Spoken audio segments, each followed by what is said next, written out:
नमस्कार।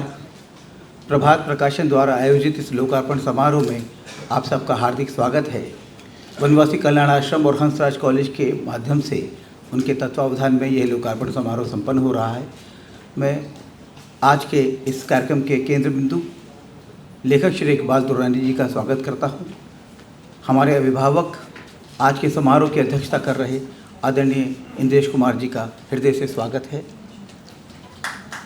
केंद्रीय जनजातीय राज्य मंत्री माननीय श्री दुर्गादास उइके जी का हमको यहाँ मुख्य अतिथि के रूप में कार्यक्रम होगा, उनका भी स्वागत करता हूँ। और जनजातीय सुरक्षा मंच दुमका के डॉक्टर राजकिशोर हांसा जी मंच पर विराजमान हैं, उनका स्वागत है। और हमारी बड़ी दीदी इस कॉलेज की प्रधानाचार्य आदरणीय रमा दीदी का भी हृदय से स्वागत है। और आप सब जो यहाँ बैठे हैं अपने अपने क्षेत्रों के मूर्धन्य विद्वान, लेखक, साहित्यकार, शिक्षाविद, आप सबका भी इस सारस्वत समारोह में हार्दिक स्वागत है। मित्रों, आज लोकार्पित हो रही कृति भगवान बिरसा मुंडा के जीवन पर केंद्रित है, औपन्यासिक कृति है। हम सब जानते हैं यह बिरसा मुंडा जी का 150वां जयंती वर्ष है, इसलिए इस पुस्तक का विशेष महत्व है। मैं लेखक को इसके लिए बधाई देता हूँ। और सबसे पहले मैं स्वागत की कड़ी में आग्रह करता हूँ अमित जी को, कृपया आएँ और माननीय इंद्रेश जी का पुस्तक संच देकर उनका स्वागत करें।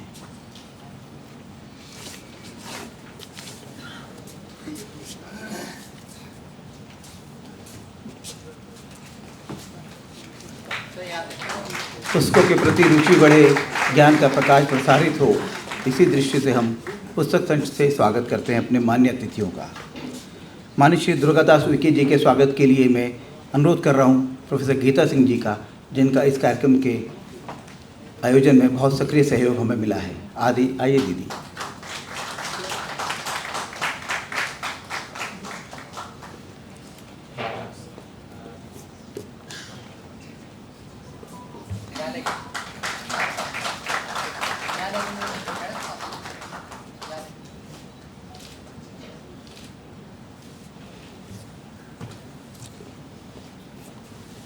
उत्सव पुरुष श्री इकबाल दुर्रानी जी के स्वागत के लिए मैं पुनः अमित जी को आग्रह करता हूँ, कृपया आएँ।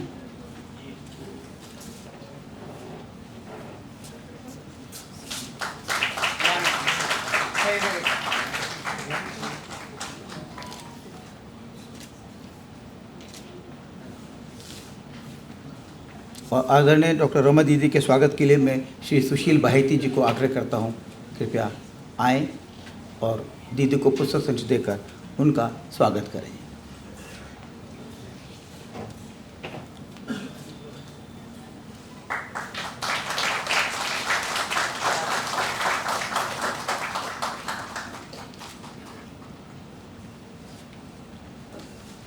मित्रों, प्रभात प्रकाशन का सदैव यह प्रयास रहता है कि वो ऐसी पुस्तकें प्रकाशित करें जो समाज में सकारात्मकता जागृत कर सके, हमारे गौरवशाली अतीत को रेखांकित कर सके, हमारे स्वर्णिम भविष्य को के उज्जवल भविष्य को हम रेखांकित कर सकें।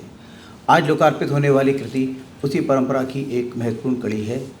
भगवान बिरसा मुंडा के 150वीं जयंती वर्ष के अवसर पर प्रकाशित यह पुस्तक गांधी से पहले गांधी एक विशेष स्थान रखती है, क्योंकि यह उस महापुरुष के बारे में बताती है जिसने अपना जीवन समर्पित कर दिया, होम कर दिया भारत माता की स्वतंत्रता के लिए।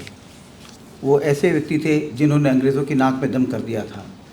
इस बार लाल किले की प्राचीर से प्रधानमंत्री श्री नरेंद्र मोदी ने कहा, 1857 के स्वतंत्रता संग्राम से पहले एक आदिवासी थे जिन्होंने अंग्रेज़ों की नाक में दम कर दिया था। आज उनकी पूजा भगवान बिरसा मुंडा के रूप में की जाती है।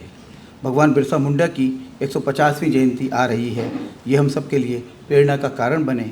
समाज के प्रत्येक छोटे से छोटा व्यक्ति कैसे जज्बात रखता है, उससे बड़ी ऊर्जा व प्रेरणा कहाँ से मिल सकती है, यह इस पुस्तक से हमें पता चलेगा। जब हम उनकी 150वीं जयंती मनाएं तो समाज के प्रति हमारा संभाव बढ़े।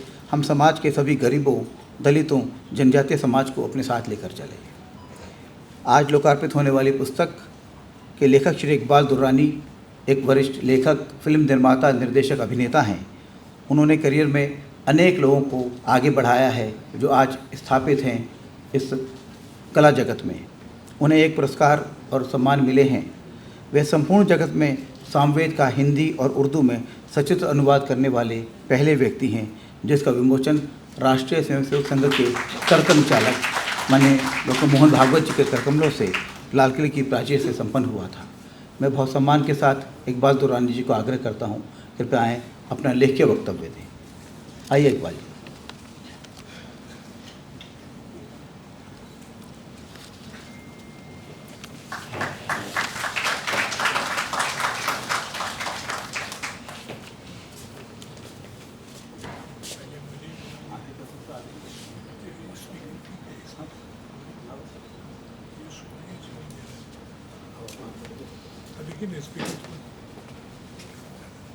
हेलो,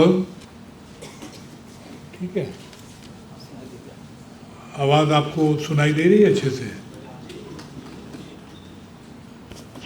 जरा इसको ऊपर उठा दीजिए ना जरा।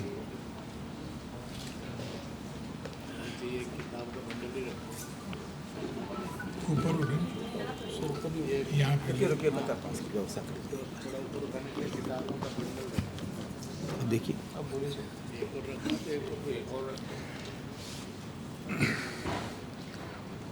उपस्थित सज्जनों की खिदमत में मेरा जोहार। जोहार एक आदिवासी शब्द है जो प्रणाम, सलाम, नमस्कार, आदाब की जगह बोला जाता है। अगर आज बिरसा मुंडा भी आपके रूबरू होते तो सम्मान पूर्वक वो इसी शब्द का उच्चारण आपके सामने करते, जोहार। मैंने इसीलिए इस शब्द से अपनी बातों का आगाज किया है और इसका अंजाम उलगनान पे होगा। उलगुनान भी एक आदिवासी शब्द है जिसका मतलब है इनकलाब। तो जोहार और उलगनान आप कह सकते हैं कि ये बिरसा मुंडा की जिंदगी के दो चरम बिंदु थे। अब हम जबकि इतिहास के पन्ने खोलने ही लगे हैं तो एक बात बता दूं कि इतिहास बनता पहले है, लिखा बाद में जाता है। लेकिन मेरे साथ ऐसा कुछ हुआ कि मैंने लिखा पहले। पूरे विश्व में सामवेद का उर्दू और हिंदी में सचित्र अनुवाद इस नाचीज हिंदुस्तानी ने किया जिसका नाम इकबाल दुरानी है।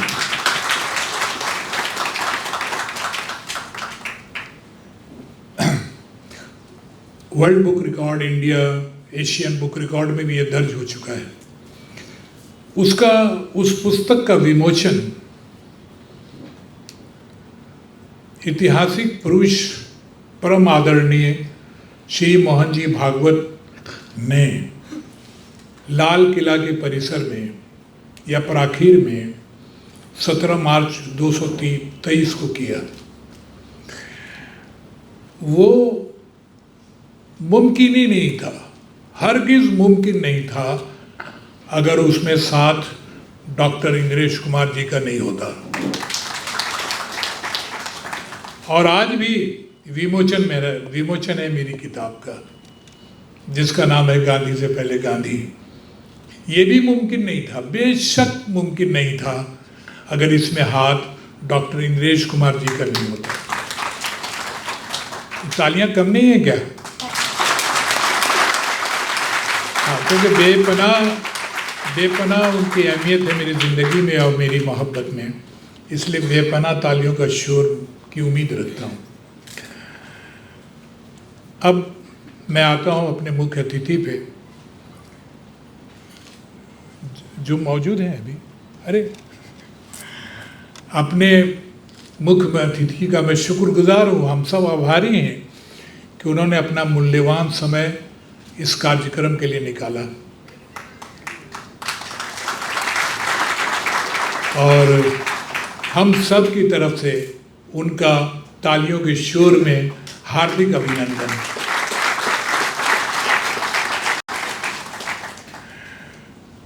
अब मैं अंधेरों से मुखातिब हूँ कि अंधेरे, ज़्यादा आंखें न दिखा, रोशनी का उद्गार मेरे पास है। ए अंधेरे, आंखें न दिखा, रोशनी का उद्गार मेरे साथ है। मेरा इशारा प्रभात की तरफ है, प्रभात प्रकाशन की तरफ है। प्रभात कुमार जी, पीयूष कुमार जी, देख तो नहीं पा रहा हूँ, पहचान भी नहीं पा रहा हूँ, लेकिन उनको कोटि कोटि नमन कि उनकी वजह से ये किताब मंजर आम पे आई और आज की महफिल सजी हुई है। उनका बहुत बहुत शुक्रिया। और अब जितने भी सज्जन, विद्वान, गुणी, बुद्धिजीवी लोग यहाँ बैठे हैं, सबको पहले तो मेरा सलाम। और ये कि वो सारे चेहरे हैं, जितने भी लोग यहाँ बैठे हैं वो सारे चेहरे हैं जिनको मैं देख रहा हूँ, और वो सब आईने भी हैं जिनमें मैं अपना चेहरा देखूंगा। उन सब का भी यहाँ स्वागत है।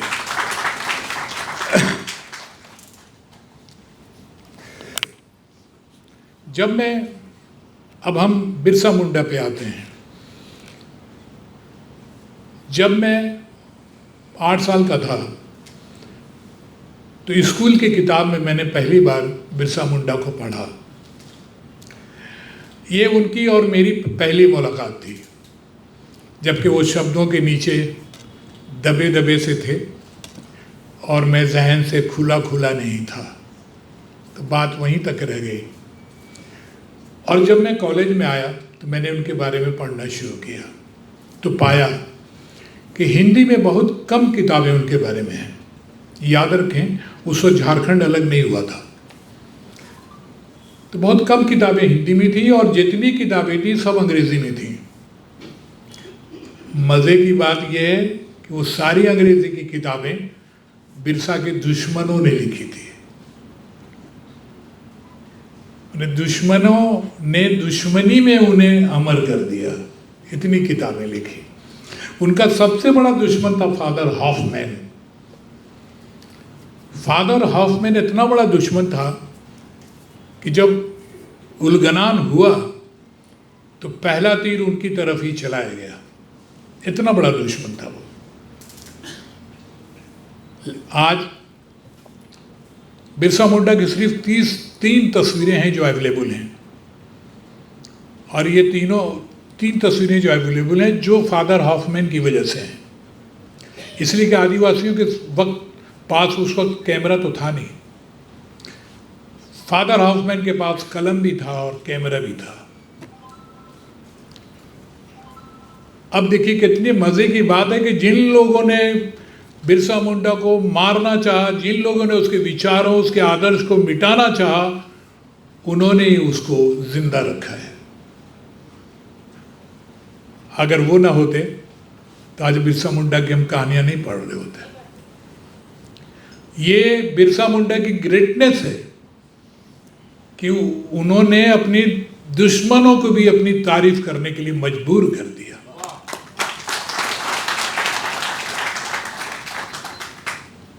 बिरसा मुंडा जब 8-9 साल का हुआ तो उसके फादर सुगाना मुंडा ने 80 मील दूर चाबासा के जर्मन चर्च के अंदर उसे भर्ती करा दिया।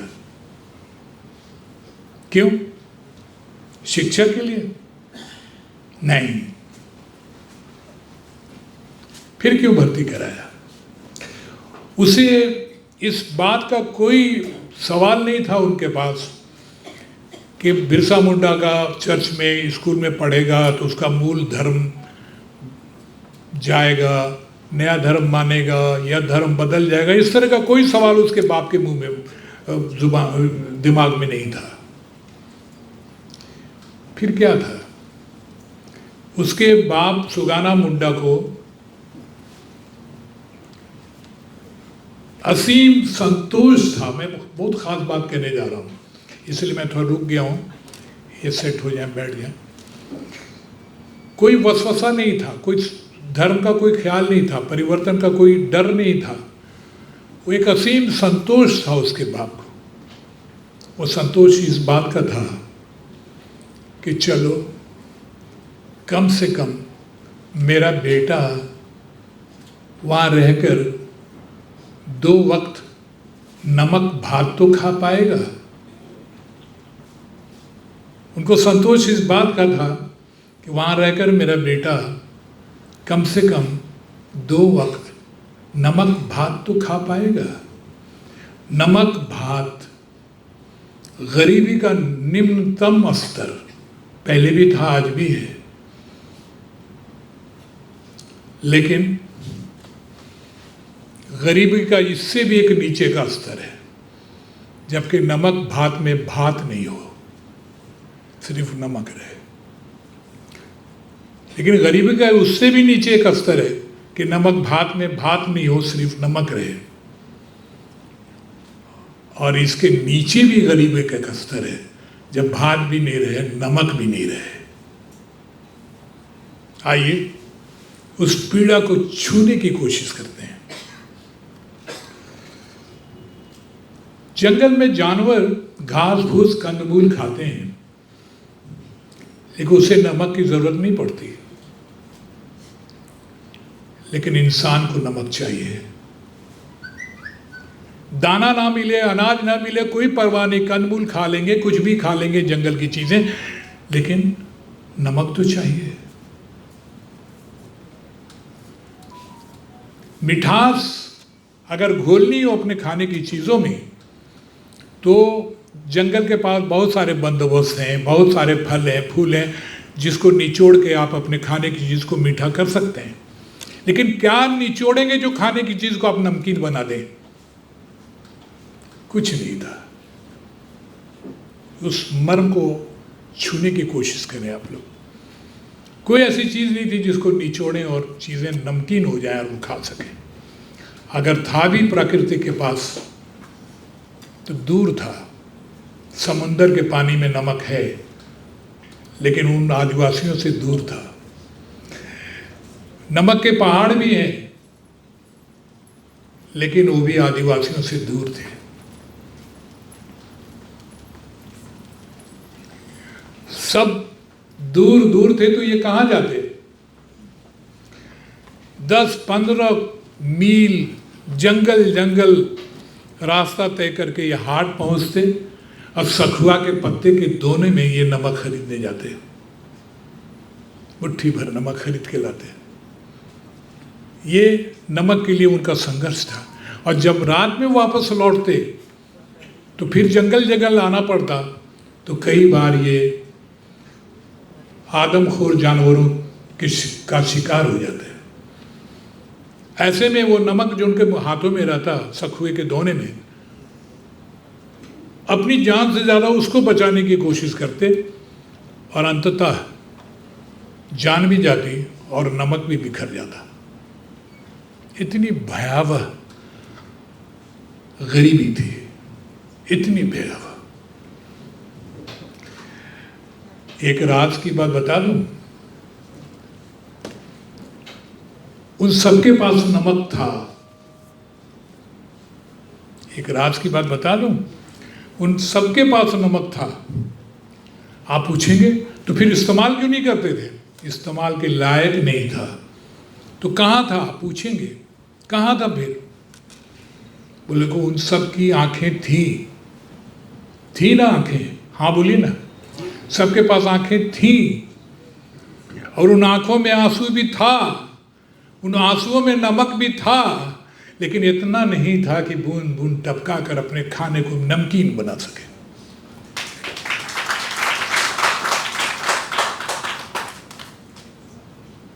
ये आह करने का मौसम है, वाह करने का नहीं।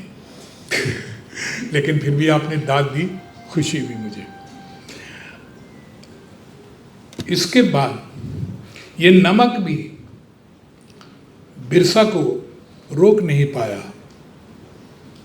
वो 4 साल के बाद उस स्कूल को उसने छोड़ दिया। नमक उसके पांव का जंजीर नहीं बन सका, स्कूल छोड़ दिया और वहाँ से वो आ गया बंदगांव के ज़मींदार के पास, उसके मुनीम पंडित आनंद शर्मा के पास रहने लगा और यहाँ धीरे धीरे वो जवान होने लगा। बिरसा बहुत कम बोलता था। इस दौरान एक परिवर्तन उसमें आया, अद्भुत परिवर्तन, कि वो बांसुरी बहुत अच्छी बजाने लगा। पता नहीं कहाँ से कृष्ण का एक नया जन्म उसके अंदर हुआ। बहुत अच्छी बांसुरी बजाता था। तो चाहे तो वो सोचता रहता, चुप रहता या बांसुरी बजाता। ऐसे में उसकी एक महबूबा थी जिसका नाम था साली। उसने बिरसा से कहा, है बिरसा, मेरा जन्म तेरे लिए हुआ है। बिरसा ने पलट के कहा, लेकिन मेरा जन्म अपने लोगों के लिए हुआ है।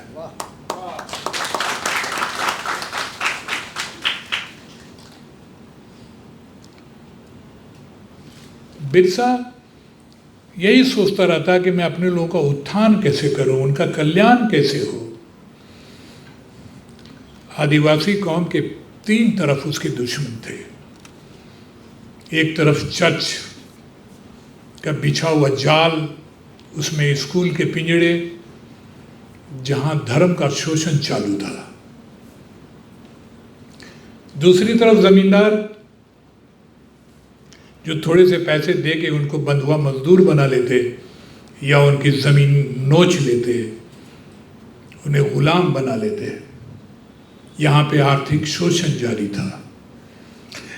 तीसरा था थाना, जहाँ अगर जमींदार साहब और पादरी साहब कोई शिकायत कर दें तो वो उस आदिवासी को पीट पीट कर सीधा कर देते थे। ऐसे में बिरसा ने अपने लोगों को हुक्म दिया कि तुम लोग हड़िया पीना छोड़ दो। ये हड़िया भी आदिवासी शब्द है। ये राइस बियर कह सकते हैं, चावल से ये नशीली चीज बनती है।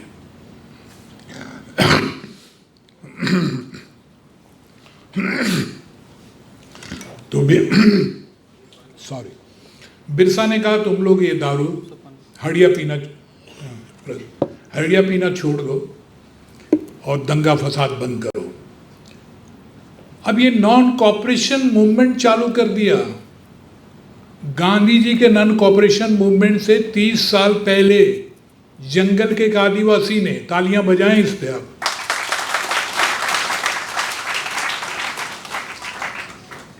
तो इसकी क्या शिकायत करते वो लोग। और इधर से हड़िया पीना, दंगा फसाद भी बंद, तो चर्च भी सूना रहने लगा, खलियान में भी हल धरे रह गए और थाना भी वीरान हो गया। थाना भी वीरान हो गया। अब लोगों ने यह सोचा, उनके तीनों दुश्मनों ने मिलके, कि जंगल के अंदर रह के क्या कितना दिन ये सरवाइव कर पाएंगे। ये जरूर बाद में चोरी चकारी करेंगे, लूटपाट करेंगे और हत्या करेंगे, अपराध करेंगे पेट भरने के लिए। ऐसे में बिरसा मुंडा का नया फरमान उन्होंने लागू किया। उन्होंने अपने लोगों से कहा कि तीर चलाना बंद कर दो, इंसानों पर भी नहीं और जानवरों पर भी नहीं। ये अजीब सी बात थी, क्योंकि जानवर का शिकार करके तो आदिवासी कौम जिंदा रहती थी। जानवर छोटे बड़े मार के हफ्तों उनके घर का खुराक चलता था। अब ये बिरसा कह रहे थे कि जानवर का भी शिकार बंद करो, सिर्फ इंसान का नहीं, जानवरों का भी, यानी कि मुकम्मल तौर से जीव हत्या बंद। यहां तक जब मैं पहुंचा तो बिरसा मुंडा ने मुझे जकड़ लिया और उसी दिन मैंने फैसला किया कि इस महानायक के ऊपर मैं ज़रूर कुछ लिखूंगा। ये इसने पूर्ण अहिंसा का संदेश दिया है। मैं अहिंसा के बारे में पढ़ने लगा तो मालूम हुआ कि ये 3000 साल से भी ज़्यादा पुराना विष्णु पुराण का श्लोक है शायद। और 20वीं सदी में आके यह अहिंसा परमो धर्मा का श्लोक महात्मा गांधी जी की पहचान बन गया और महात्मा गांधी जी इसके पहचान बन गए। जबकि 30 साल पहले बिरसा मुंडा ने अहिंसा परमो धर्मा को जीवंत किया था, लेकिन वो लोगों के जहन में नहीं था। अब मैं सोचने लगा कि महात्मा गांधी जी हमारे आदरणीय का बैकग्राउंड क्या था? बनिया बैकग्राउंड था, अहिंसात्मक बैकग्राउंड था उनका। एक अच्छे से कुलीन शालीन शरीफ फैमिली में पैदा हुए थे। उनके संस्कार में अच्छे विचार थे, अच्छा चरित्र था और उनके विरासत में उनको शिक्षा मिली थी, कलम मिला था।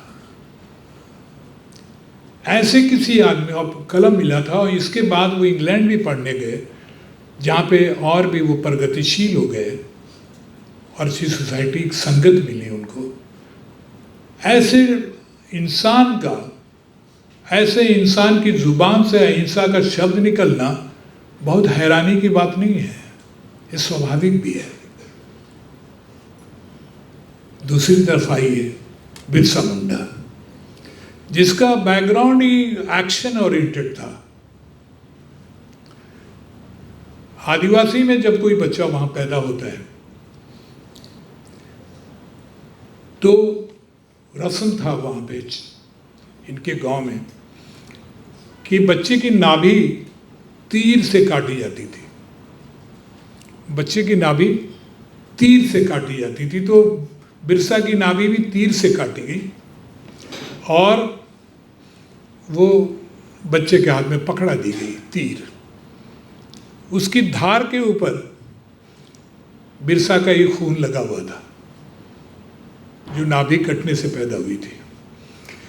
ये था बिरसा मुंडा का संस्कार और ये था उसका संदेश कि ये तीर पकड़ो, यही तुम्हारी रक्षा करेगा, यही तुम्हारे लिए खुराक का प्रबंध भी करेगा। ये एक्शन उसको संस्कार से मिला था और विरासत में इंद्र धनुष और तीर। ऐसे संस्कार और विरासत में पला आदमी अगर अहिंसा की बात करता है तो ये बहुत बड़ी बात है, बहुत बड़ी, बहुत हैरानी की बात है। ये मुमकिन को नामुमकिन कर दिया बिरसा ने। जितने भी महापुरुष हैं, बहुतों महापुरुष की हैं, सब ने अपनी संस्कार और अपनी विरासत की रक्षा की।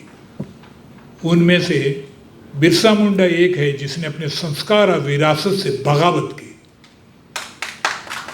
और एक नई दिशा में चलता।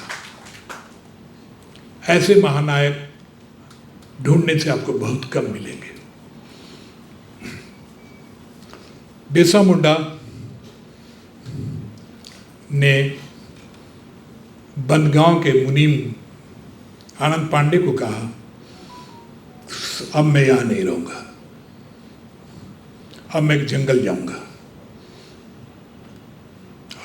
अब वो कर्म योगी बनने के लिए राजी हो चुका था, बोले मैं जंगल जाऊँगा। तो जो मुनीम साहब थे, उन्होंने पंडित जी, उन्होंने उनको समझाया कि मत जाओ जंगल, क्या मिलेगा तुमको वहाँ पे, बर्बाद हो जाएगी तुम्हारी जिंदगी। डांट के बोला तो उससे ज़्यादा डांट करके बिरसा ने उसको जवाब दिया कि पंडित जी अजीब आदमी है आप, रामायण सुनाते हैं और वनवास जाने का विरोध करते हैं। अजीब आदमी है आप, रामायण सुनाते हैं और वनवास जाने का विरोध करते हैं, गीता पढ़ाते हैं और महाभारत से रोकते हैं। मैं रामायण, गीता, बाइबल तीनों को चाहता हूं। मैं वनवास भी काटूंगा, महाभारत भी लड़ूंगा और वक्त आया तो मौत के क्रॉस पे भी चढ़ जाऊंगा। और वो जंगल आ गया। लेकिन भाइयों बहनों, उसने जंगल में आके मोहब्बत की दुकान नहीं खोली।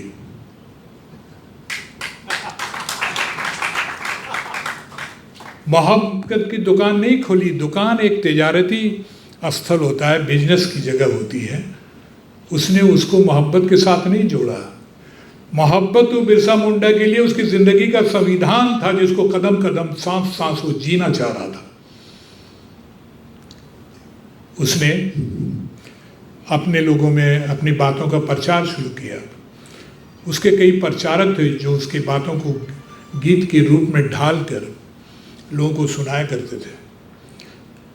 इस बीच बिरसा मुंडा ने खड़ाउन पहना शुरू किया। अब वो चलता था तो चट चट की आवाज़ होती थी। अब नीचे चट चट की आवाज़, ऊपर बांसुरी का मधुर धुन।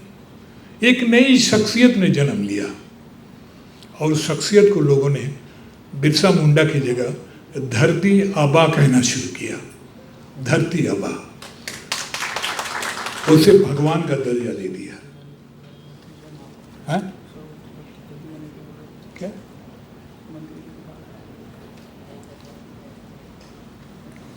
पता नहीं इसने क्या कहा। हाँ, मैं माफ़ी चाहूँगा। कह रहा होगा समय हो गया है, आप बोल लीजिए। क्या? थोड़ा समय वो कह रहे हैं कि समय कम हो गया, समय कम है, समय थोड़ा कम लेते हुए तो आप और भी बोल बोलेंगे लीजिए, ना। क्योंकि जो कहानी आप बता रहे हैं उसको बताते जाइए। चलिए, थैंक यू। अब ये ख़त्म पे ही है। तो धरती आबा बन गया और धरती आबा बनने के बाद इसने 3 फरमान चालू किए कि कोई भी अपने बच्चे को चर्च में नहीं भेजेगा, और जो हैं भी बच्चे उनको निकाल लो। सबने ऐसा किया, चर्च वीरान हो गया। फिर इसने कहा अपने आदमियों से कि कोई भी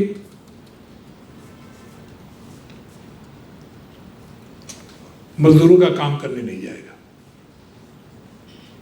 वैसे ही हुआ।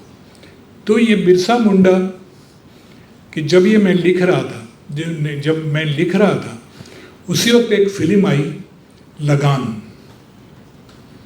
तो लगान मैंने देखी, मैंने कहा यार वो भी स्वतंत्रता सेनानियों की फिल्म है, लेकिन उससे तो बेटर, उससे तो बहुत अच्छा हमारा ये कैरेक्टर है बिरसा मुंडा और ये कहानी है।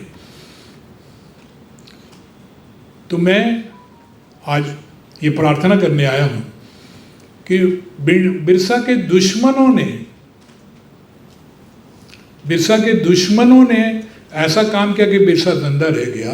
अब बिरसा के जो अपने हैं, उनके दोस्त हैं, उनके चाहने वाले हैं, या हमारी सरकार है, वो कुछ ऐसा काम करे कि बिरसा को विश्व स्तर पर स्थापित किया जाए। तो मैंने एक इंटरनेशनल लेवल की स्क्रिप्ट लिखनी शुरू की, और वो स्क्रिप्ट भी मैं लिखता था तो 2 घंटे में खड़ाउन पहन के चलता था, ताकि कहानी की सोल और उसकी रिदम को मैं महसूस कर सकूं। लिख लिया। लिखने के बाद उसी स्क्रिप्ट को मैंने उपन्यास की शक्ल में ढाल दिया, और वो आज किताब की शक्ल में आपके पास है। जब आप उसे पढ़ेंगे तो आपको लगेगा कि आप फिल्म देख रहे हैं। वो जो कोई स्क्रिप्ट उपन्यास में डाला गया, इसलिए उसकी शैली भी आपको शायद नई लगे और अच्छी लगे। और इसका टाइटल गांधी से पहले गांधी। अगर इसका टाइटल अगर बिरसा मुंडा हो तो पूरे विश्व में कितने लोग जानते हैं बिरसा मुंडा को, लेकिन गांधी से पहले गांधी, गांधी जी जो पूरी दुनिया में मशहूर हैं, उनकी फिल्म ऑस्कर अवार्ड ले चुकी है। तो वो जब देखेंगे गांधी से पहले गांधी, यानी एक गांधी बिफोर गांधी, तो एक जिज्ञासा पैदा होगी, who is this Gandhi before Gandhi. ये जिज्ञासा उनको थिएटर तक लाएगी, और कहानी और चरित्र इतना प्यारा है कि ये लोकप्रिय भी हो सकता है, और लोकप्रियता इसकी बढ़ती भी जा सकती है। और मेरी दुआ है कि इसकी लोकप्रियता इतनी बढ़े कि आज हमारे राजनेता जो बाहर जब जाते हैं तो उनको अकेले गांधी जी मिलते हैं, जिन पर मल्यार्पण करते हैं। मैं चाहता हूँ कि एक दिन वो आए कि गांधी के जी के माला चढ़ाने के बाद उनसे कहा जाए कि इस गांधी से पहले भी एक गांधी है, आइए उस पर भी माला चढ़ा दें, और वहाँ पे बिरसा मुंडा की प्रतिमा।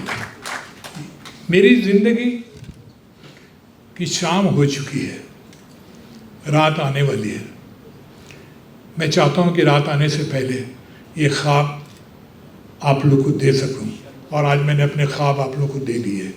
भाईजान को दे दिए, इंद्रेश जी को, मिस्टर साहब को दे दिए। मेरा कार्यकाल पूरा हो गया, आज मुझे मुक्ति मिल गई। धन्यवाद।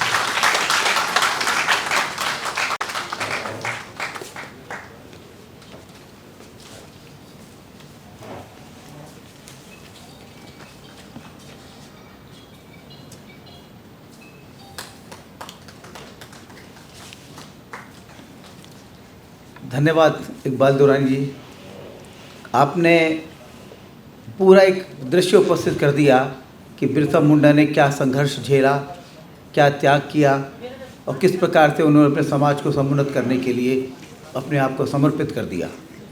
एक चलचित्र की भांति यहाँ पूरा बिरसा मुंडा का जीवन हमारे समक्ष आ गया। बहुत बहुत आभार आपका। हमारे मध्य में डॉक्टर राजकिशोर हंसा जी हैं। आप वनवासी कल्याण आश्रम के समर्पित कार्यकर्ता हैं और वनवासी कल्याण आश्रम के छात्रावास में रहकर ही उन्होंने अध्ययन किया है। वर्तमान में जनजातीय सुरक्षा मंच दुमका के आप राष्ट्रीय सह संयोजक हैं। जनजातीय समाज के उत्थान के लिए, उसके कल्याण के लिए आप सतत कर्मशील हैं। मैं उनसे आग्रह करता हूँ, कृपया आएँ, हमें संबोधित करें। डॉक्टर राजकिशोर हंसा जी।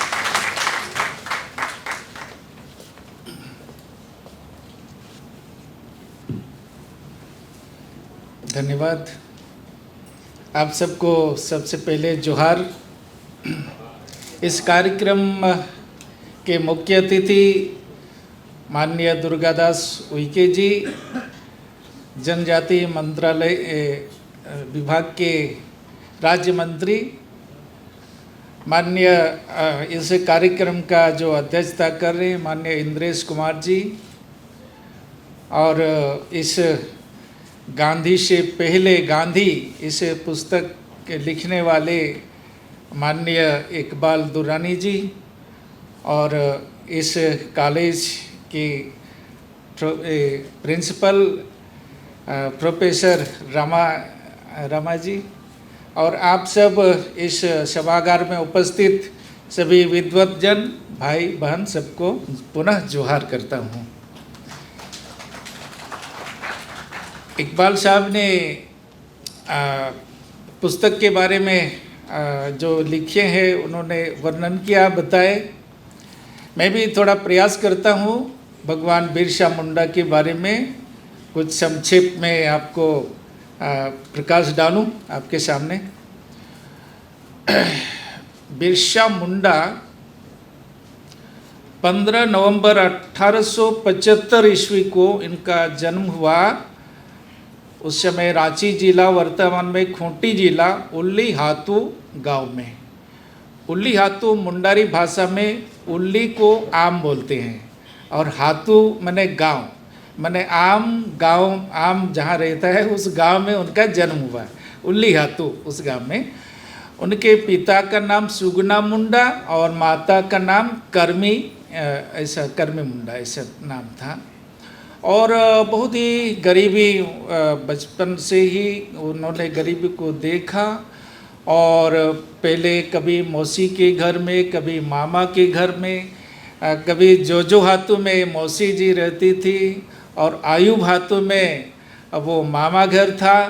तो गाय बकरी चराने के लिए माँ पिता ने वहाँ पहुँचा दिया।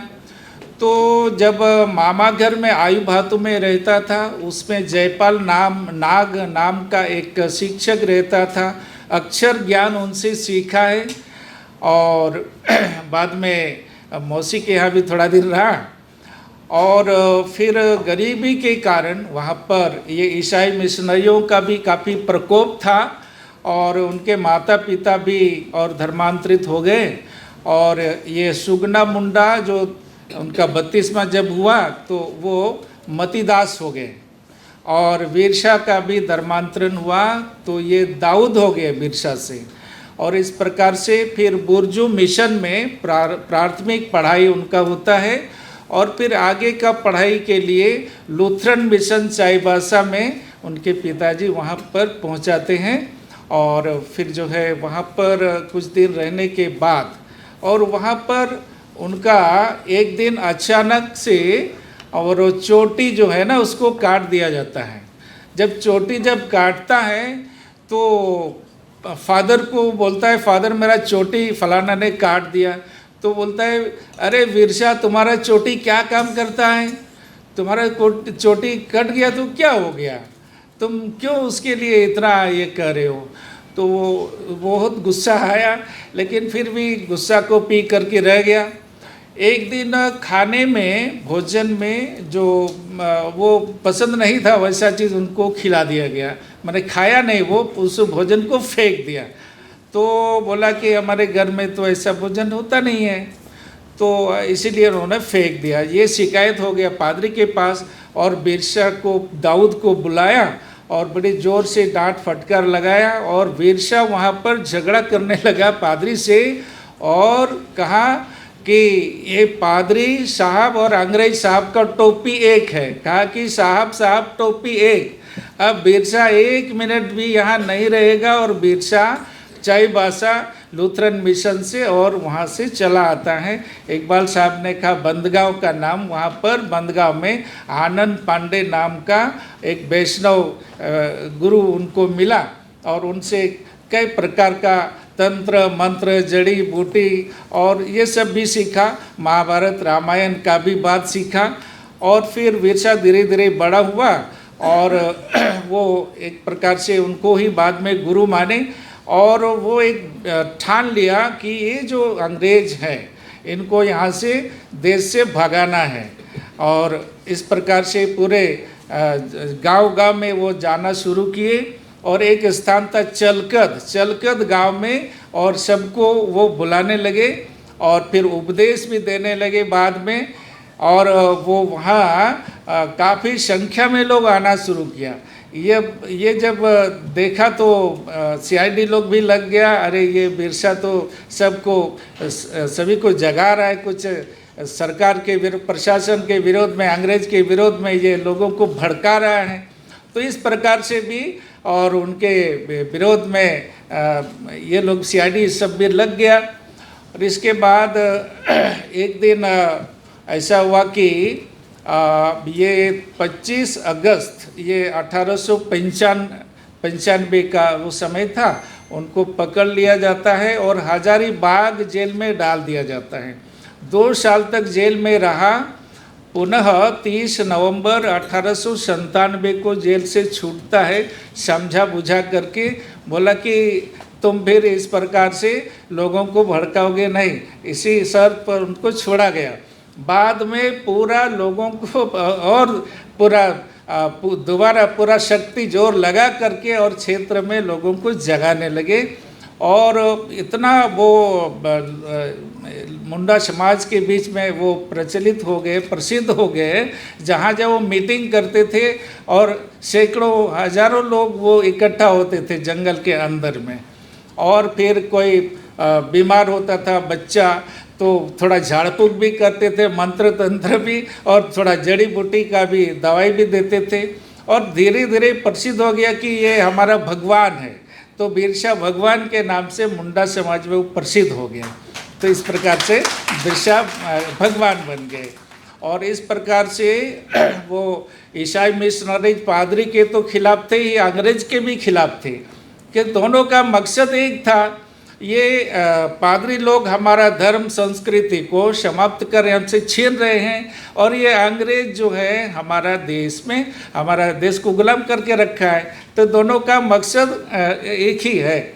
इस प्रकार से ये फिर जो है आगे बिरसा मुंडा ने उनके जो सेनापति थे गया मुंडा, ये 24 दिसंबर 1899 को और एक साथ और आक्रमण कर दिया।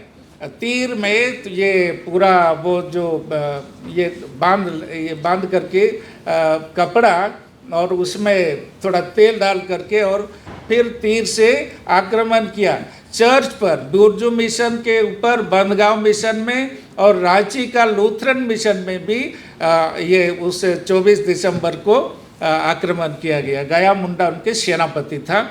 इस प्रकार से और 9 जनवरी 1900 को एक जोजो हातू जो उनका मौसी घर है वहाँ से डोम्बारी बुरु, बुरु माने पहाड़ होता है, डोम्बारी नाम का स्थान है। उस डोम्बारी पहाड़ में, डोम्बारी बुरु में हजारों मुंडा लोग, बिरसा मुंडा के नेतृत्व में वहाँ मीटिंग हो रहा था, सभा कर रहा था। ये वहाँ अंग्रेज को मालूम हुआ और उस पहाड़ को, वो पहाड़ ऐसा था नगाड़ा जैसा, बाहर इधर उधर से नहीं चढ़ सकते हैं, एक दो पीछे और आगे से चढ़ सकते हैं। तो उस प्रकार से चारों तरफ से घेर लिया गया और घेरने के बाद और नीचे से बिरसा मुंडा का फौज और अंग्रेज का फौज में दोनों में लड़ाई हो गया और हजारों उसमें शहीद हो गए बिरसा मुंडा के। बिरसा मुंडा किसी प्रकार से बच करके निकले और वो जंगल भाग गए। और फिर 3 फरवरी को पुनः बिरसा मुंडा को बंदगांव से पकड़ लिया जाता है और रांची जेल में उसको डाल दिया जाता है। और 9 जून को 1900 का 9 जून को उनका देहांत होता है जेल के अंदर और उनको 20 खिला करके मार दिया जाता है, ऐसा उनके लोग कहते हैं। लेकिन प्रचार किया गया उनको हैजा हो गया। इस प्रकार से बिरसा मुंडा बहुत कम उम्र में, 25 वर्ष की उम्र में एक साथ वो धर्म सुधार के लिए भी, समाज सुधार के लिए भी काम किए, अंग्रेज के खिलाफ भी काम किए और इस प्रकार से और मिशनरीज के खिलाफ भी लड़ाई किए। और धर्मांतरण होने के बाद भी उन्होंने फिर से कहा कि ये बहुत गलत बात है और फिर अपने लोगों को जगाया। और इस प्रकार से बिरसा मुंडा जो एक प्रकार से मैं कह सकता हूँ कि सारे जो महापुरुष हैं एक तरफ और बिरसा मुंडा एक तरफ, वो अकेले भारी पड़ जाएंगे। और मैं गर्व अनुभव करता हूँ, हमारे भारत सरकार मोदी जी ने और भगवान बिरसा मुंडा का जो जयंती है 15 नवंबर को जनजाति गौरव दिवस के रूप में 2021 में घोषणा कर दिया है। इसलिए बहुत ही गौरव की बात है। वास्तव में भगवान बिरसा मुंडा को मैं नमन करता हूँ। धन्यवाद। जोहार।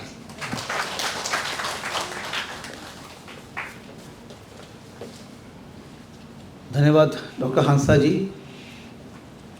बिरसा मुंडा जी का जीवन हम सबके लिए प्रेरणा का स्रोत बने, ये संकल्प हमको इस कार्यक्रम से लेना चाहिए। मित्रों, अब वह क्षण आ गया है जिसके लिए हम यहाँ एकत्र हुए हैं। मैं मंचस्थ अभ्यागतों से आग्रह करता हूँ, कृपया गांधी से पहले गांधी पुस्तक का लोकार्पण कर अनुग्रहित करें।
केंद्रीय जनजातीय कार्य राज्य मंत्री माननीय श्री दुर्गादास उइके जी युवावस्था से ही राष्ट्रीय स्वयंसेवक संघ से जुड़कर सामाजिक कार्यों में सक्रिय हो गए।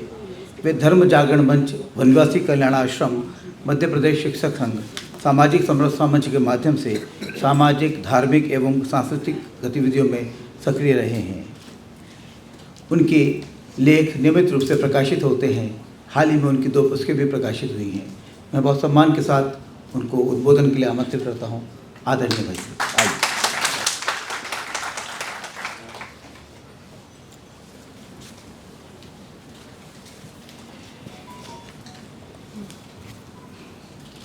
आत्मीय भाइयों बहनों, प्रभात प्रकाशन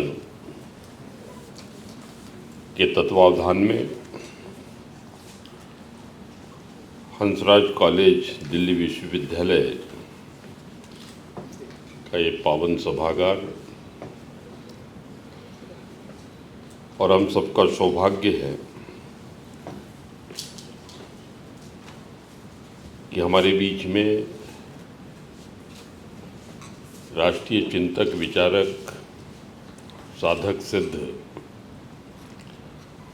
हमारे ज्येष्ठ भ्राता माननीय इंद्रेश कुमार जी हमारे बीच में हैं। आप लोगों से विनम्र अनुरोध है कि कर्तव्य ध्वनि से उनका अभिनंदन करें। हमारे बीच में भगवान बिरसा मुंडा जी की 150वीं जयंती के अवसर पर भगवान बिरसा मुंडा जी के कृतित्व और व्यक्तित्व को प्रतिपादित करने वाली एक लाजवाब कृति सृजित की है। ऐसे फिल्मकार, छायाकार, निर्माता, निर्देशक, ऐसे विविध लेखन के क्षेत्र में प्रतिभाशाली व्यक्तित्व हमारे बीच में है। सम्मानित श्री इकबाल दुर्रानी जी, आपका भी करतल ध्वनि से अभिनंदन करें, स्वागत करें। हमारे बीच में विशिष्ट अतिथि के रूप में जनजाति सुरक्षा मंच दुमका से राष्ट्रीय सह संयोजक सम्माननीय डॉक्टर राजकिशोर हांसदा जी, जिनका प्रेरक प्रबोधन हम सबको प्राप्त हुआ। हमारे बीच में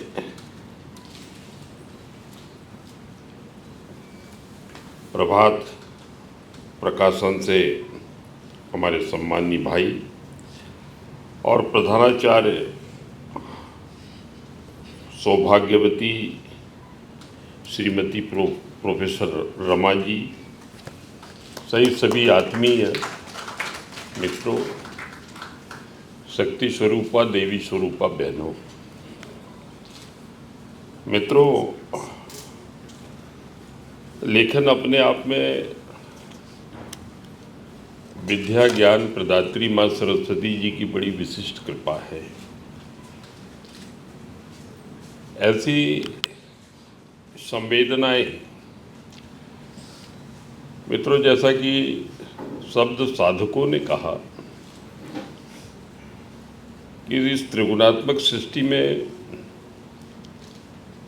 एक तो क्या है, स्थूल जगत जो दिखाई दे रहा है, 60-70 साल का जीवन पेट प्रजनन, भोग भौतिकी में, और ये चक्र निरंतर अनवरत जारी रहता है।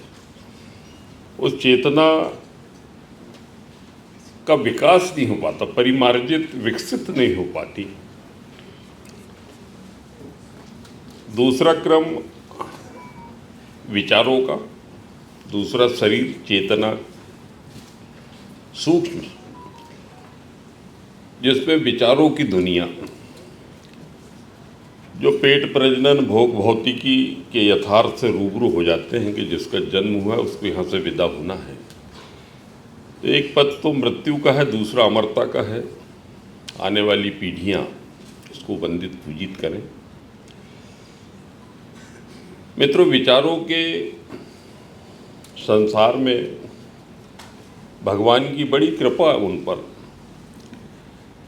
जिन्होंने आने वाली पीढ़ियों के दिग्दर्शन के लिए, मार्गदर्शन के लिए विविध प्रकार की कृतियाँ, विविध प्रकार के प्रकाश बिंब उन्होंने आने वाली पीढ़ियों के लिए सृजित किए हैं। उसमें से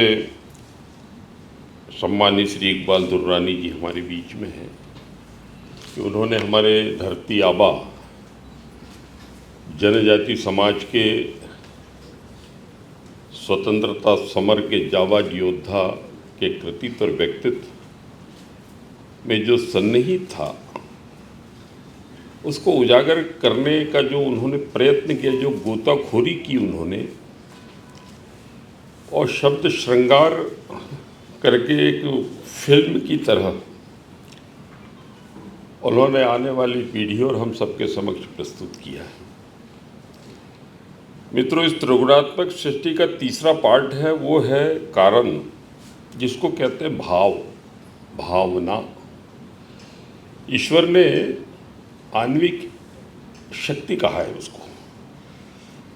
स्वामी रामकृष्ण परमहंस जी ने इसी भाव शक्ति को अपने भीतर चैतन्य करके आद्यकाली की पाषाण प्रतिमा को चैतन्य कर दिया था। कोई भी कर सकता है। मित्रों, आज का ये दिन बहुत ही विशिष्ट है और मैं अभिनंदन करता हूँ सम्मानीय श्री इकबाल दुर्रानी जी का कि मेरे जनजाति समाज के धरती आबा के रूप में जिसको भगवान के समान मान्यता प्राप्त है, ऐसे विलक्षण व्यक्तित्व को अपने कृति के माध्यम से सम्मानित करने का उन्होंने अभिनव प्रयास किया। मित्रों, ये कुछ यदि मैं पीछे चलूं तो इतिहास में शबरी माता हमारे भील जनजाति की, हमारे समाज की, आप कल्पना करें कि प्रभु श्री राम युग दृष्टा, युग नायक, मर्यादा पुरुषोत्तम, उस काल में एक जनजाति महिला की चेतना कितनी परिष्कृत थी कि अपने आश्रम में प्रातःकाल उस सड़क को साफ कर देती थी कि जो प्रातःकाल स्नान करने, जो लोकमंगल के लिए जीवन जीने वाली शक्तियाँ थीं, ऋषि थे, मुनि थे, उनको काटे न चुप जाए। ऐसी पावन पवित्र भावना, सेवा भाव। मित्रों, उस हमारे परिवार की, हमारे आदिवासी समाज की वो बहन, वो माता, उतने हजारों साल पहले भी उसकी चेतना और वो समाज कितना विकसित रहा होगा। एक नारी की चेतना का जिस तरीके से रामचरितमानस में प्रतिपादन किया है, भगवान श्री राम उनसे मिलने के लिए पहुंचे। वाह यार, गजब हो गया भाई। प्रधानमंत्री जी और राष्ट्रपति जी हर व्यक्ति से तो मिलने नहीं जाते।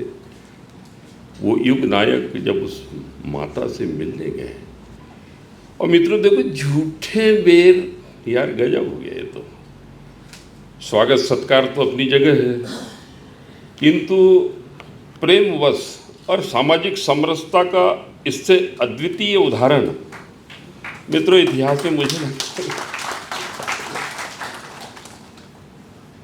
हमने इतिहास में ऐसे उत्कृष्ट पात्रों को, हमने उनके कृतित्व और व्यक्तित्व को सच्चे अर्थों में प्रतिपादन में कहीं ना कहीं हमसे त्रुटियां हुई हैं। मित्रों, आप देखेंगे कि नील, नल, अंगद, हनुमान, वानर का संधि विच्छेद करेंगे तो वन में रहने वाले लोग, आज हम वनवासी कहते हैं, हमारा वनवासी कल्याण परिषद उसी पे। भाई, पूंछ वाले लोगों ने, पूंछ वाले इन वानरों ने तो राम की सहायता नहीं की। क्यों भाई? क्या सोचता है सभ्य समाज, चिंतक विचारक क्या सोचते हैं? वानर का सीधा सा अर्थ है वन में रहने वाले लोग, और उनकी चेतना कितनी परिष्कृत थी। धर्म के प्रति, राष्ट्र धर्म और संस्कृति के प्रति वे कितने परिष्कृत थे, कितने आगे थे कि उस काल के जितने भी भोग भौतिकी में आकंठ डूबे हुए सम्राट रहे होंगे, उन्होंने सीता रूपी संस्कृति के हरण पे कोई प्रतिक्रिया नहीं दी, युद्ध में शामिल नहीं किए, क्योंकि उनकी स्थूल और भोग दृष्टि ने देख लिया था कि इनके पास तो धनुष बाण के अलावा कुछ नहीं है। लेकिन रावण उस वक्त का अमेरिका था, सारे संसाधनों, 1.25 लाख नाती पोती और सोने की लंका, भौतिकी के शिखर पर प्रतिष्ठित। उन्होंने कहा भैया क्यों जाना। उस कालखंड में वो वन में रहने वाले व्यक्तियों ने प्रभु श्री राम जी के कंधे से कंधा मिलाकर धर्म की स्थापना में अपना अमूल्य योगदान। हमने उन पृष्ठों को नए सिरे से परिभाषित करने की दिशा में कोई पहल नहीं की। मित्रों, महाभारत काल में पांडु पुत्र भीम के साथ में हमारी आदिवासी समाज की बहन हेडम्बा ने शादी की थी,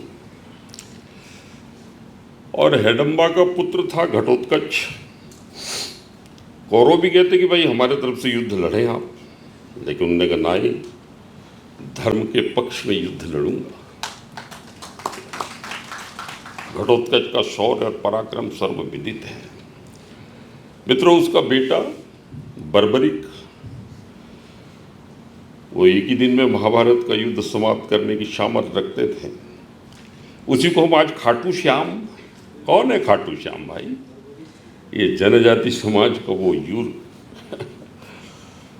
हमने उसके कृतित्व और व्यक्तित्व को समाज के सामने प्रतिष्ठापित और प्रतिपादित करने की दिशा में कोई पहल की? आत्मीय मित्रों, जब हजारों टुकड़ों में राष्ट्र विभक्त था, तब आचार्य चाणक्य की चेतना में एक विषय आया कि मैं इस राष्ट्र को एक माला में गूंथूंगा। आपको विदित है, इतिहास के छात्र जानते हैं कि एक समय ऐसा है आचार्य चाणक्य के जीवन में कि वो थक गए, हार गए कि यार यह हमसे संभव नहीं है, और उस कालखंड के आतताई घनानंद से मुक्ति हम राष्ट्र को नहीं दिला सकते। तब मित्रों, आचार्य चाणक्य जी ने वन्यांचल में शरण ली। वन के राजाओं के साथ में वहाँ जाने से सेनाएं डरती थी, क्योंकि जंगल में घुस नहीं पाती थी। घनानंद और तमाम जितने भी आतताई और आक्रांता आए, वो वन्यांचलों में वो घुस नहीं पाए क्योंकि डरते थे। मित्रों, उस जनजाति सेना ने आचार्य चाणक्य के साथ मिलकर उस कालखंड के आतताई घनातन की ईंट से ईंट बजाकर अखंड भारत की स्थापना में जिस जातियों ने योगदान दिया, उसके बारे में हमने यार कुछ लेखन नहीं किया। भाइयों बहनों, स्वतंत्रता संग्राम के समर में ये तो हमारा सौभाग्य है कि भारत की आज़ादी के बाद जिन्होंने सर्वाधिक शासन किया देश में, मित्रों, ऐसे हजारों हजारों रणबांकुरे इतिहास में गुम हो गए। लेकिन 2014 के बाद में यशस्वी प्रधानमंत्री श्री नरेंद्र मोदी जी के कुशल प्रेरक नेतृत्व में,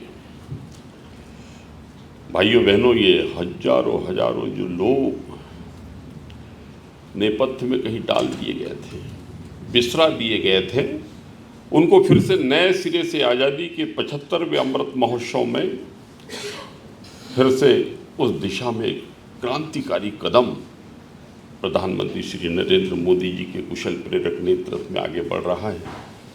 और उसी चरण में मित्रों, आज गांधी से पहले गांधी पुस्तक का यहाँ विमोचन हुआ है, और हम सबका सौभाग्य है कि माननीय इंद्रेश कुमार जी भाई साहब के प्रबल प्रखर तेजो वलय में उस समय बिताने का हम सबको सौभाग्य मिला है। मुझे आज ही पुस्तक मिली, पुस्तक को मैं ज़्यादा पढ़ नहीं पाया, पर चूंकि मुझे कुछ कहना ही था, इसलिए जो मेरे मन में आया मित्रों, वो आपके सामने मैंने प्रस्तुत करने का प्रयास किया। और मैं आज के इस पावन अवसर पर भाई इकबाल दुर्रानी जी का मैं अभिनंदन करते हुए, जो हमारे जनजाति समाज पे उन्होंने कृपा की है, पूरे 12 करोड़ भाई बहनों की ओर से मैं आपका आभार व्यक्त करते हुए अभिनंदन करता हूं। और प्रभात प्रकाशन भाई प्रभात जी का भी अभिनंदन कि इतने गरिमा में कार्यक्रम में आपने मुझे बुलाया और 2 शब्द कहने का अवसर दिया। इसके लिए मैं आपके प्रति भी कृतज्ञ हूँ। जय हिंद।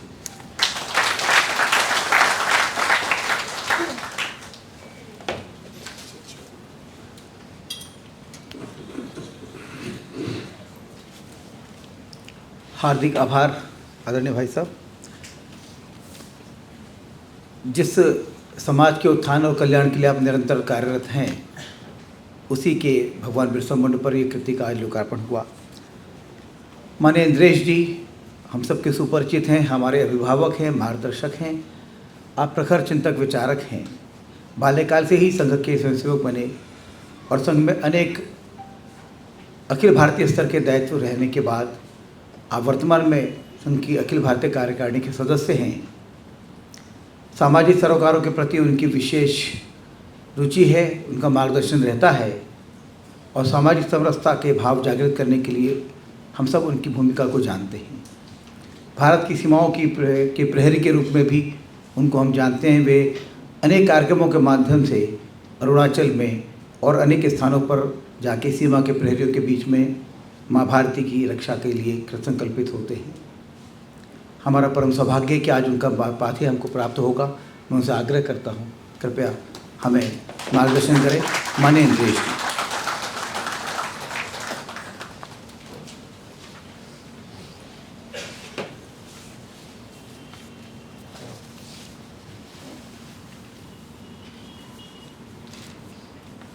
एक दिन पूर्व यानी अभी रात्रि बीती है, धर्मावतार भगवान कृष्ण की जन्म को हम मना कर चुके हैं।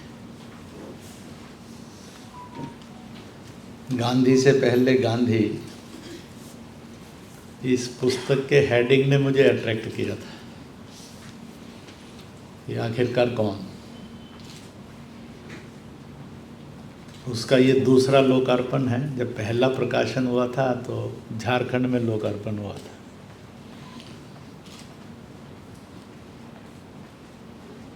आज के इस कार्यक्रम में मंच और सामने बैठे हुए एक दूसरे की शोभा बढ़ा रहे, सम्मान बढ़ा रहे भाइयों और बहनों।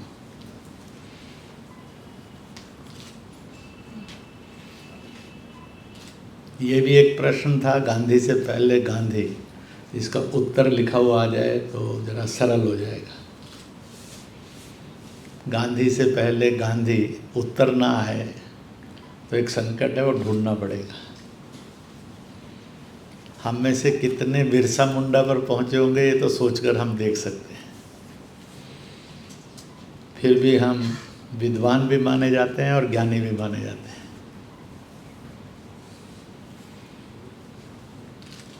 और वो असत्य नहीं है, माने ही जाते हैं और माने भी जाएंगे।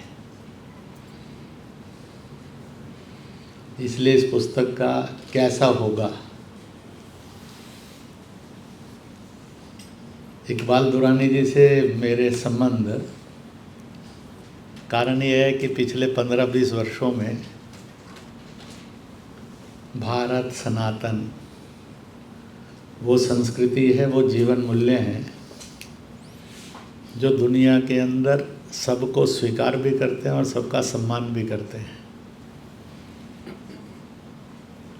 फिर आज उसके वारिस को दुनिया से डायलॉग करने में डर क्यों है, झिझक क्यों है और घृणा क्यों है? किसी ने भी बनाया और किसी भी काल में बनाया, सारे जहाँ से अच्छा हिंदुस्तान हमारा। अब यहाँ अमेरिका इंग्लैंड नाम आज तक नहीं लिखा गया, रूस चीन भी नहीं लिखा, अरब तुर्किस्तान भी नहीं लिखा, रूस जापान और जर्मनी भी नहीं लिखा। गिनती गिनेंगे तो पता नहीं हम कहीं हैं या नहीं हैं, पर तो भी किसी और में हिम्मत नहीं है वो रिप्लेस कर सके इस गाने में से हिंदुस्तान को। तो जब यह एक सत्य था, सत्य है और सत्य रहने वाला है, तो फिर भय किस बात का है? फिर संकोच किस बात का है? फिर संकुचित दीवारें खड़ी करना किस लिए? हम ही ने तो कहा वासुदेव कुटुंबकम, बाकी तो दुनिया ने नहीं कहा। और वासुदेव कुटुंबकम वाले ही डरें कि साहब तेरे से बात नहीं करेंगे, तेरे से चर्चा नहीं करेंगे, तेरे से बोलेंगे नहीं। इसका मतलब है कि वी आर एंटी टू वासुदेव कुटुंबकम। यह ज्ञान और विज्ञान नहीं चलेगा। इसलिए मैंने सोचा था जम्मू कश्मीर में रहते हुए डायलॉग विद ऑल, करेंगे। कोई ज़रूरी थोड़ी है घर में भी सारे अपनी बात मानते हो। आप जितने बैठे हैं किसी को इस अहंकार में नहीं जीना चाहिए आपकी बात घर में सब मानते हैं, ये तो पक्का है। और कभी कभी विवाद ऐसा भी होता होगा, लगता है पता नहीं संबंध बने भी रहेंगे कि नहीं है, पर ये भी पक्का है कि अपने यहाँ जल्दी से तलाक का रास्ता नहीं है। तो इसलिए मुसलमानों से, ईसाइयों से, बौद्धों से, नव बौद्धों से,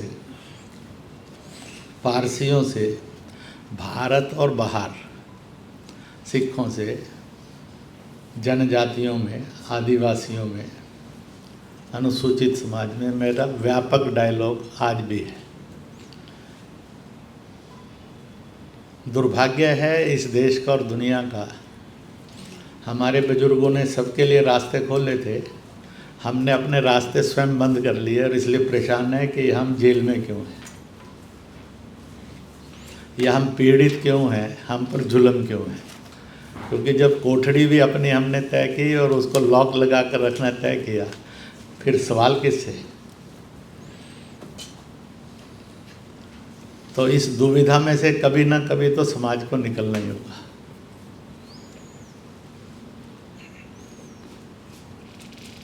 तो इसलिए आया कि इस पुस्तक का भी लोकार्पण करके 150वीं जयंती को दिल्ली विश्वविद्यालय से लॉन्च किया जाए,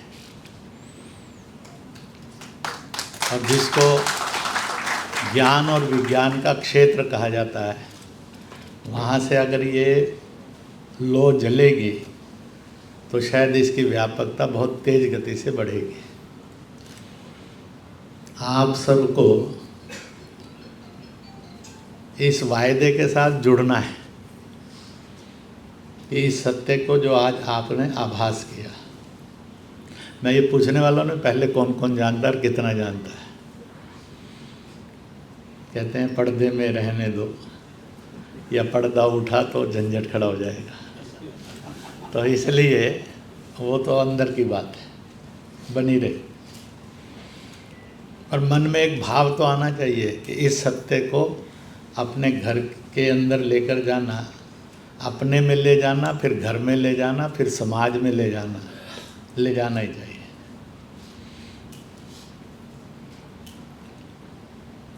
जब आप में से कोई रामलाल कहेगा धर्मांतरण है, तो लोग कहेंगे ये वैमनस्य है, कट्टरता है। अगर इकबाल दुर्रानी कहेगा कि ये हिंसा है और धर्मांतरण जो है नाजायज़ है, तो लोग कहेंगे ये सेकुलरिज्म है। इसलिए समय को भांप कर उत्तर भी ढूंढने पड़ते हैं, मार्ग भी ढूंढने पड़ते हैं, कार्यक्रम भी ढूंढने पड़ते हैं। तो इस बात को इसलिए ध्यान में रखना।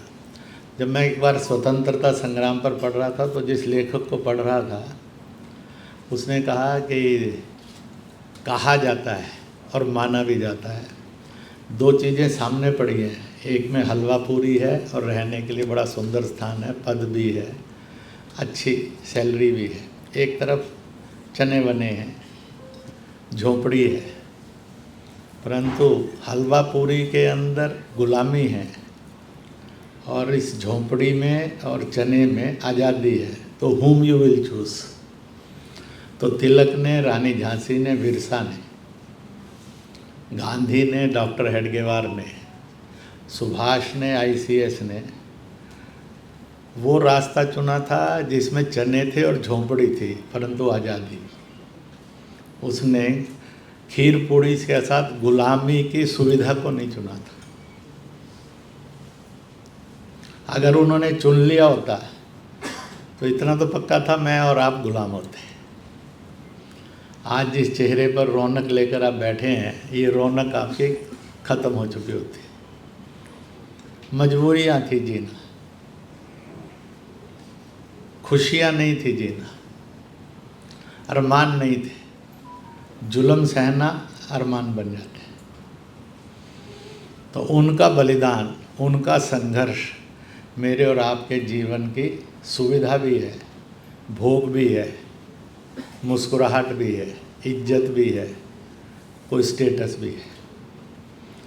आज सीमा के सिपाही को हटा लीजिए कि चल मैं भी प्रोफेसर बनूंगा, चल मैं भी वकील, डॉक्टर, इंजीनियर बनूंगा, चल मैं भी चार्टर्ड अकाउंटेंट बनूंगा, तो इतना पक्का था वो बन जाते। पर शायद देश की सीमाएं कश्मीर पर नहीं मिलती, दिल्ली में मिलती। फिर एक गुलामों का सम्मेलन करते, बुद्धिजीवी गुलामों का। इस सत्य को समय समय पर समझते रहना और जानते रहना बड़ा जरूरी है। तो आज इस सत्य को उस बिरसा मुंडा में से, जिसको समय के साथ निकनेम मिला और हालात ने जिसको अब्बा बनाते बनाते भगवान बनाया, ये मैंने और आपने उपकार नहीं किया है, ये उसकी धारा प्रवाह है। मैं भी एक बहुत बड़े कार्यक्रम में था, मैंने उनको कहा दुनिया के हर देश में एक चीफ जस्टिस होता है, और जो वो चीफ जस्टिस होता है it is the highest post होती है, इससे बड़ी डिग्निफाइड पोस्ट नहीं है। पैरेलली कोई principal secretary, chief secretary, home secretary रहे होंगे, ऐसे होते होंगे।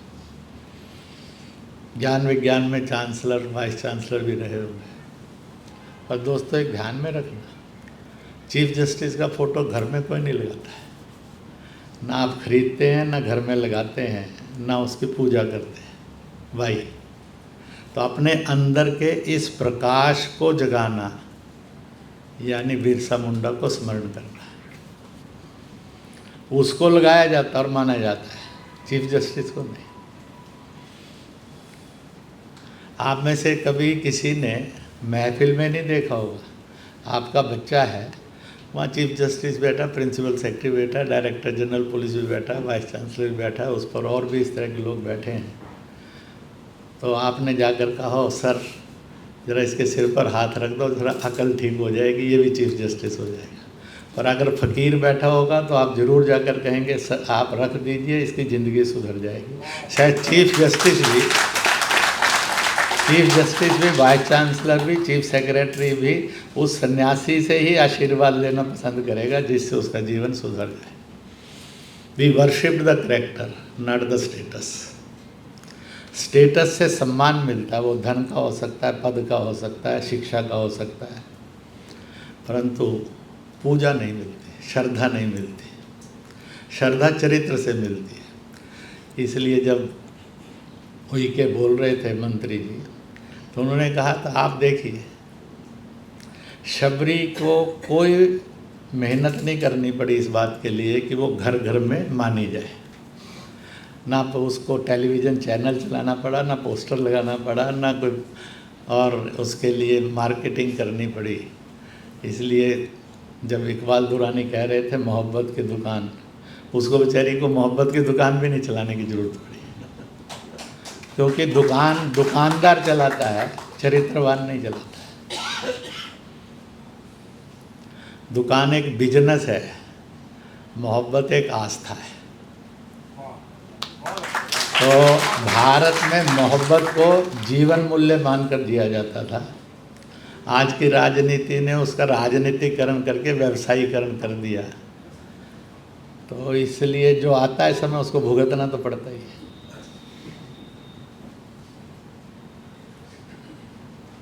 इस गलत फहमी में नहीं रहना चाहिए कि कोई राजा बन गया इसलिए बड़ा श्रेष्ठ है, फिर तो रावण श्रेष्ठ हो जाएगा, हिरण्यकश्यप भी श्रेष्ठ हो जाएगा, कंस भी श्रेष्ठ हो जाएगा। राम वनवास में थे, कृष्ण गैया चरा रहे थे और वो बालक बेचारा जेल खाने में था, प्रहलाद, तो फिर उनको कौन मानता। चुनने में गलती नहीं करनी चाहिए। लोकसभा के चुनाव हुए अभी ताज़ा रिजल्ट है। मैं रांची में ही था, एक बहुत बड़ा मुस्लिम डायलॉग का कार्यक्रम था। जितने का आप बैठे हैं इसे जोड़े दुगने संख्या में लोग बैठे होंगे, हाल ठूस कर भरा था, खड़े भी थे लोग। मैंने कुछ बातें कहते कहते एक बात कही, आप उसको कहेंगे तो झगड़ा हो जाएगा, मैं कहूँगा तो स्वीकार्य हो जाएगी। मैंने कहा कि खुदा की मानते हो कि अपने मजहबी और सियासी नेता की मानते हो? तो उन्होंने कहा खुदा की। मैंने कहा पक्का खुदा की मानते हैं और खुदा की ही मानेंगे, वो हाथ खड़ा करो। 100% ने 2 हाथ खड़े कर लिए। मैंने कहा देखो, मैं पूछूंगा नहीं आपने क्या किया क्या नहीं किया, मान कर कह देता हूँ। आप सब ने जिन को 18 दलों को जिताने के लिए वोट डाला, खुदा ने उनको हुकूमत नहीं दी। और जिनको आपने हराने के लिए बाइकाट किया, खुदा ने उनको हुकूमत दे दी। अब बताओ कि आप नेता की मानोगे कि खुदा की मानोगे? सब हंस भी दिए और ज़ोर से बोले खुदा की। मैंने कहा फिल्मी गाना है, आधा पहले आधा मैं जोड़ता हूँ। वायदा किया तो निभाना पड़ेगा, नहीं तो जहन्नुम जाना पड़ेगा। वो भी उन्होंने गा लिया साथ। हमारे चरित्र की ये शक्ति है कि हम मनवा सकते हैं। भारत की सीमाएं घटनी नहीं चाहिए और संस्कृति का अपमान होना नहीं चाहिए। इसलिए राज जन्माष्टमी के 2 कार्यक्रमों में मैंने जहाँ हाँ की थी, इंडोर स्टेडियम इंदिरा गांधी वाले में और दूसरा जमुना पार में। मैंने कहा 1 लाइन का एक प्रस्ताव पहले पारित कर लेते हैं। बांग्लादेश में सनातन मतावलंबियों पर, बौद्ध मतावलंबियों पर, अन्य धर्म मतावलंबियों पर जो अत्याचार हुआ, और दुनिया में जहाँ कहीं भी किसी भी धर्म के मानने वालों का लड़ाई 2 मुस्लिम सरदार परिवारों की थी कि सत्ता किसकी हो, तो मंदिर ने और राधा कृष्ण ने क्या बिगाड़ा था? वो तो भी उनकी रक्षा कर रहे थे। तो उन पर अत्याचार होना, इसकी निंदा भी करते हैं और इसको सहेंगे नहीं, और भगवान से प्रार्थना करते हैं कि वह उनको जरूर सबक सिखाए और रास्ता दिखाए। अब ये करने का भी साहस आए बौद्धिक जगत में, विज्ञान जगत के अंदर, नेतृत्व करने वालों के अंदर। यह सांप्रदायिकता नहीं है, संकुचितता नहीं है, ये कमजोरी नहीं है, ये नफरत नहीं है, हिंसा नहीं है, क्योंकि यही एक सत्य है। Respect for all religion, it is the truth. और डिसग्रेस टू एनी रिलीजन, ये है अनट्रूथ है, अनकॉन्स्टिट्यूशनल है, इनह्यूमन था, है और रहेगा। ये नहीं चल सकता। अपने मन में भी कमजोरियों को दूर करने के लिए महापुरुष याद करने पड़ते हैं, क्योंकि उनका जीवन मेरे और आपकी कमजोरियों को दूर करने का श्रेष्ठतम ज्ञान और विज्ञान है। तो हमने इसलिए 2 पहले वक्ताओं ने, इकबाल दुरानी जी ने बहुत अच्छे शब्दों के अंदर, और फिर उसके बाद हंसदा ने उनका लाइफ हिस्ट्री बताते हुए इसको बताया। मेरे मन में आया था किसी को कहूँगा कि इसके कुछ ठीक बनाकर पेपर, क्योंकि छोटे में सारा कुछ आया है। और तीसरा उइके जी ने जो उस पर से अनुभूति में चीज़ें बताई कि ये चरित्र छुआछूत मुक्ति के मार्ग है। शबरी छुआछूत मुक्ति का मार्ग था, इसलिए घर घर में है। उसको किसी डिग्री विग्री लेने के लिए यूनिवर्सिटी में नहीं जाना पड़ा, हमारी तरह किसी इंजीनियरिंग कॉलेज में प्रवेश नहीं करना पड़ा। उसके ज्ञान से और विज्ञान से हम सीखते हैं, हमारे ज्ञान और विज्ञान से उसको सीखने की कोई ज़रूरत नहीं पड़ी। इसलिए मैं झारखंड में और छत्तीसगढ़ में कुछ आदिवासी सम्मेलनों में गया था, तो मैंने भाषण की पहली पंक्ति ये बोली थी, अगर ये आदिवासी हैं तो हिंदुस्तान के उस समय जनसंख्या 132 करोड़ के लगभग थी। मैंने कहा हम 132 करोड़ के करोड़ आदिवासी थे, हैं और रहेंगे। ये आदिवासी शहर का रहने वाला, ये गांव का रहने वाला, ये जंगल का रहने वाला, पर हम आदिवासी हैं। और आदिवासी मानना यह स्टेटस है, क्योंकि अपने मूल अधिकार की स्थापना होती है। अगर हम आदिवासी नहीं हैं तो फिर कहाँ के हैं और कौन है, कब से हैं? हम कहते हैं हम युगों से हैं, तो युगों से हैं तो फिर हम रामायण काल में भी थे, तो महाभारत काल में भी थे। रामायण काल 5000 साल का है, महाभारत काल, रामायण काल 12-13 लाख वर्ष का है। तो हम जब उस समय भी थे तो हम ही आदिवासी थे। यह एक षड्यंत्र था कि इनको आदिवासी कहकर हम सबको इस देश से पराया कर दिया जाए। इस षड्यंत्र को समझना चाहिए। तो खूब चला, अखबारों के अंदर भी आया कि हम सब हैं। नहीं तो मैंने कहा एक इंटेलेक्चुअल डिबेट में मैं पूछा था, अगर हम आदिवासी नहीं हैं और इस देश के बुजुर्ग हमारे बुजुर्ग नहीं हैं और हमारे बुजुर्ग भी इसी देश के मूलवासी नहीं हैं, तो फिर हम कहाँ के हैं? और जहाँ के हैं वो बता दो, ताकि उस पर जिसने कब्जा किया उससे तो मुक्ति उसको दिलवा ले। ये हमारा था, वो हमारा हो जाएगा। इसमें एक बड़ा पुस्तक में मैंने पूरी नहीं पढ़ी, कोशिश थी, और जिसको मैं पढ़ने लगता था किसी ना किसी को भेजनी पड़ती थी, तो इसलिए वो चली जाती थी। जब तक दूसरी आती थी तब मैंने प्रभात प्रकाशन को, प्रभात जी को कहा कि 8-10 पुस्तकें भेज दो ताकि ये हो जाए। वैसे ये कार्यक्रम होते और ना होते कि बीच में से चलता रहा। एक बार तो 5-6 दिन 7 दिन पहले हो गया था। शायद संभव नहीं होगा क्योंकि मंत्री जी भी पता नहीं पहुंच सकेंगे कि नहीं पहुंच सके, हंसदा भी आएंगे कि नहीं आएंगे, किताब के टाइटल में कितना चार्म है मालूम नहीं है, लोग ज़्यादा जानते नहीं हैं। तो जब इस तरफ जा रहा था कार्यक्रम, अकस्मात उसी समय में पहले फ़ोन आ गया मंत्री जी रहेंगे, फिर फ़ोन आ गया हंसदा भी आने वाले, फिर फ़ोन आ गया अपने बनवासी कल्याण आश्रम भी जुड़ गया, फिर आ गया यूनिवर्सिटी भी जुड़ गई, फिर आ गया हंसराज कॉलेज भी जुड़ गया। तब फिर मैंने कहा अब देर किस बात की वजह, बारात भी तैयार है, दूल्हा भी तैयार है, सजा लो।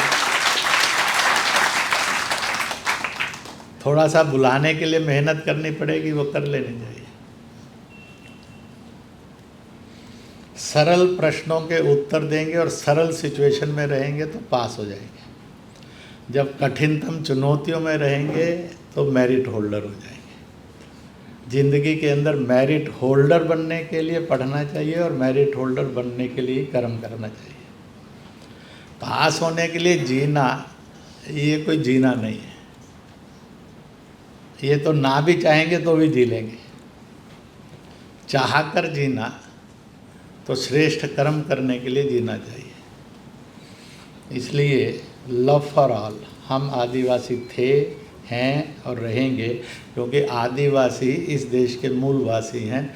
हम भी मूलवासी हैं। वो वन में रहने वाला मूलवासी है, मैं गांव में रहने वाला मूलवासी हूँ, आप शहर में रहने वाले मूलवासी हैं, और ये पहाड़ पे पर्वत में रहने वाला मूलवासी है। पर हम मूलवासी 142 करोड़ लोग थे, हैं और रहेंगे।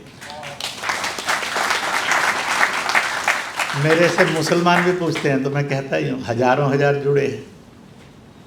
बीच में मुझे इसलिए उठकर जाना पड़ा था क्योंकि एक जेपीसी बनी है अभी वक़्फ़ कर लेकर, वक़्फ़ माफिया पर, तो उनके चेयरमैन जंगदम्बी जी का बड़ा कंपलसरी उन्होंने कहा कि बात करनी है 1-1.5 मिनट की, बाकी बाद में कर लेंगे, तो इसलिए उठकर गया था। तो इस देश का 99.999% अफ़गानिस्तान से लेकर और म्यांमार तक, तिब्बत से लेकर और मालदीव तक, ये जो सारा हिंदुस्तान 1857 में होता था, जिसके अंग्रेज़ वायसराय और गवर्नर बनकर बैठे थे। महारानी विक्टोरिया जिसकी रानी कहलाती थी। 1857 का ये नक्शा था उस हिंदुस्तान का। ये सब स्टेट थे, स्टेट और भी बहुत ज़्यादा थे, फिर कंट्री बने। तो इतने प्रतिशत यहाँ का मुसलमान और ईसाई, वह पूर्वजों से, परंपराओं से, गांव से, जातीयता से, भाषा बोलियों से हिंदुस्तानी था, है और रहेगा। ये एहसास हमने भी समझना है और ये एहसास उनको भी समझाना है। समझेंगे और समझाएंगे तो फिर भारत विभाजन के सब झंझट ठीक हो जाएंगे, फिर विभाजन के खतरे नहीं होंगे। हो सकता है अखंड की तरफ बढ़े,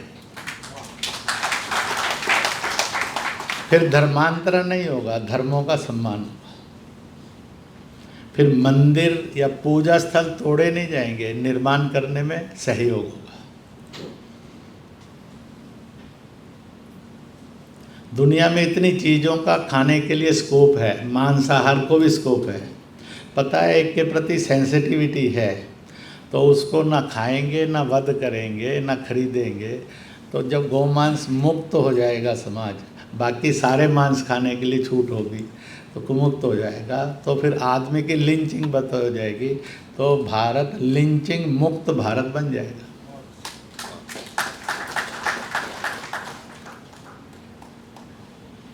तो इसलिए खतरा उनको है जिनमें नफरत है और गुस्सा है और डरपोक है, जो निडर हैं, बेखौफ हैं, ज्ञान से, विज्ञान से और चरित्र से, उनको कोई खतरा नहीं आने वाले कल में।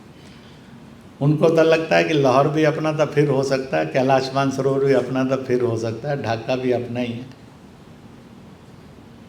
हमने इन देशों पर कब्जे नहीं करने, ये स्वतंत्र रहेंगे, परंतु वह इस देश की भूमि, संस्कृति और जन पर भी कब्जा नहीं करेंगे।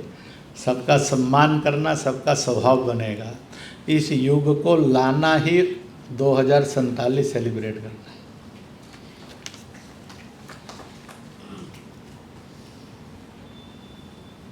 तो इन बातों को, इसलिए मैं सोच रहा था क्या बोलना। दो के सुनने के बाद मुझे एक पॉइंट से मुक्ति हो गई कि जीवन पर बोलने की, नहीं भी बोला तो इतना पर्याप्त हो गया है कि सबको बहुत सामग्री मिल गई और बड़े जुमले मिल गए हैं। पुस्तक में से एक जुमला है, विरसा से पूछा क्या करोगे, उन्होंने कहा कि उसको मेजर को बोलते हैं, ब्रिटिश हुक्मरान को, कहते हैं कि जितना तुम्हारा गोला है, बंदूकें हैं, जितनी तुम्हारी बुलेट्स हैं, जितनी चीज़ें हैं, इन सब को भट्टी में झोंक कर पीतल में बदल लूँगा और उन पीतलों से या लोहे में बदल लूँगा और उस मेटल से हम अपने खुरपे, अपने हल तैयार करेंगे ताकि और लहलाता हुआ वनीय क्षेत्र दिखे, तुम्हारी क्रूरता वाला ना दिखे। मुझे लगता है कि बापू ने भी इतना साहस नहीं किया होगा बोलने का। तो कभी कभी किसी किसी के अंदर कहाँ ज्ञान भी पीड़ित और प्रताड़ित होता है, ये उसका एक नमूना है। और पीड़ित और प्रताड़ित सत्ता भी करती है, राजनीति भी अपने बेनिफिट्स के लिए करती है, और उसका कहीं ना कहीं दुर्घटनाग्रस्त ज्ञान जगत और विज्ञान जगत भी होता है। सुनते सुनते हम सबको ये आज महसूस हुआ होगा। मैंने पहले पढ़ा था, कुछ बातें जानता था मैं, और आज बहुत ज़्यादा जाने, क्योंकि 2 घंटे यहाँ बैठे तो अपने आप जानने को मिल गया। इसलिए ज्ञान को श्रुतम कहा गया। पढ़ने से बड़ा कम मिलता है, रटना पड़ता है। सुनने से बहुत अच्छा मिलता है, जल्दी याद हो जाता है और कोट करने लायक हो जाता है। तो श्रेष्ठतम ज्ञान नॉट द रीडिंग बल्कि श्रुतम है, सुनना है। रीडिंग तो बहुत लेट आती है। रीडिंग से ज्ञान बहुत कम लोग अर्जित कर पाते हैं, सुनने से ज्ञान अधिकतम लोग अर्जित करते हैं। इसलिए अपने यहाँ सत्संग सभा, इनका महत्व था, गोष्ठियों का। भाई थोड़े में इतना सारा ज्ञान ले जा, नहीं तो ये पुस्तक पढ़ते हो तो ज़िंदगी निकाल देगा, तेरी पुस्तक पूरी नहीं होगी तो क्या करेगा। पर उस पुस्तक की एक गोष्ठी कर ली तो अपना काम निपट गया। और गोष्ठी में ज्ञान देने वाला ऐसा हो कि जो सचमुच में ज़मीन से जुड़ा हो, जैसे आज आप सबने, तो जिएंगे तो जिएंगे। तो इस प्रकार से ये करना। तो प्रभात प्रकाशन को बहुत बहुत बहुत बहुत बधाई कि उन्होंने दिल्ली में इस काम को किया। और बधाई इसलिए भी है कि मन बड़ी दुविधा में था कि होगा कार्यक्रम, नहीं होगा, लोग आएंगे नहीं आएंगे, क्या स्थिति रहेगी, पुस्तक चलेगी नहीं चलेगी, ये सब सारे भय थे। आज वो भी पूरी तरह से मुक्त हो गए यहाँ से। और कार्यक्रम होगा नहीं होगा, कितना बड़ा हॉल करना, 100 वाला करना, 150 वाला करना, 350 वाला करना, 400, इसकी भी खूब एक्सरसाइज चली। तो करते करते आया। तो आप सब ने आयोजकों को भी भय मुक्त कर दिया कि नहीं, we love the knowledge, we love the struggle. हम स्ट्रगल को, ज्ञान को और विज्ञान को प्रेम करते हैं। बुलाओगे तो ज़रूर आ जाएंगे। इसलिए उनको भी आपने भय मुक्त किया आज। और स्वाभाविक रूप से बाकी सब ने हाँ कर दिया आने के लिए, तो कार्यक्रम की शोभा बढ़ गई।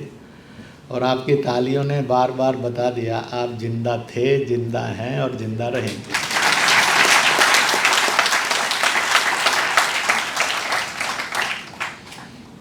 तो इन सब बातों के साथ, इन बातों को ध्यान में रखकर मैं दो छोटी सी अपील करूंगा। एक पहले की है मैंने, और वो यह जो जनजातियों का, मूलवासियों का इतिहास अनछुआ है, जिसके लिए कोशिशें हो रही हैं। वन बंधु परिषद है, कहीं वनवासी कल्याण आश्रम है, भरपूर कोशिशें कर रहे हैं, पर उन्हीं क्षेत्रों में, क्योंकि उनके धर्म का रक्षण भी, उनकी रोटी का रक्षण भी, उनकी शिक्षा का रक्षण भी एक बड़ी चुनौती, और संस्कृति का रक्षण भी एक बड़ी चुनौती है। इसलिए उससे छुट्टी मिलेगी तो शहरों की तरफ आएंगे। तो इस बार जब 150वीं जयंती मना रहे हैं, तो कोशिश करिए कि कहाँ आप भी इस रूप में इस जयंती को मना सकते हैं। मनाएंगे तो 10, 20, 50 के पास यह अमृत पहुँचेगा, ये प्रकाश पहुँचेगी, ये सुगंध पहुँचेगी, जो आपका और मेरा भारत का कल्याण करने वाला होगा, उसको एक नया स्वरूप शेपिंग करने वाला बनेगा। दूसरा, कोशिश करेंगे, मैं इसलिए खुला कमेंट भी करता हूँ, मैं इंडोर स्टेडियम में रात था, कैलाश खेर थे आए हुए, लोग इकट्ठे आए हुए थे। मैंने सोचा कि कभी सुना नहीं है, नाम सुना है, मिले भी हैं 2-4 बार हवाई जहाज़ की यात्रा में। मुझे पहचान नहीं थी, पहचान उन्होंने लिया था, इसलिए मिलने आ भी गए। उसके बाद पहचान पक्की हो गई। तो उन्होंने जो भी गाए तो फिल्मी गाने थे। भक्ति रस को और भगवान के जन्म को, हो सकता है मैं उठकर जब आ गया और अगले कार्यक्रम के लिए मुझे जाना था, हो सकता है गाया, पर मैंने ये तो ज़रूर सोचा कि कहीं मिल जाएंगे तो उसको कहूँगा तो ज़रूर। हर रस को हर जगह ज़रूरत नहीं है, पर हर रस की कोई ना कोई जगह ज़रूर है। और आयोजक हमारे जय भगवान जी से, उनको तो मैं पक्का कहूँगा कि भाई हो सकता है गाए हों, आप बता दें बाद में मुझे कि गाया उन्होंने, परंतु वो राधा कृष्ण को प्रेम के रूप में गाते तो एक गारंटी थी, समाज प्रेम में वासना मुक्त हो जाता। फिल्मी गाना आदमी को वासना युक्त करता है, उसकी वासनाओं को भड़काता है, जिसके कारण फिर चाहे दिल्ली की आप पार्टी के दफ्तर के अंदर महिला की इज्जत लूटे, कि अयोध्या में सपा की पार्टी के नेता से औरत की इज्जत लूटे, चाहे फिर ममता के मुख्यमंत्री काल के अंदर औरत पर जुल्म हो। तो आज का संगीत और आधुनिक संगीत आपको इस पीड़ा से मुक्ति नहीं दे सकता।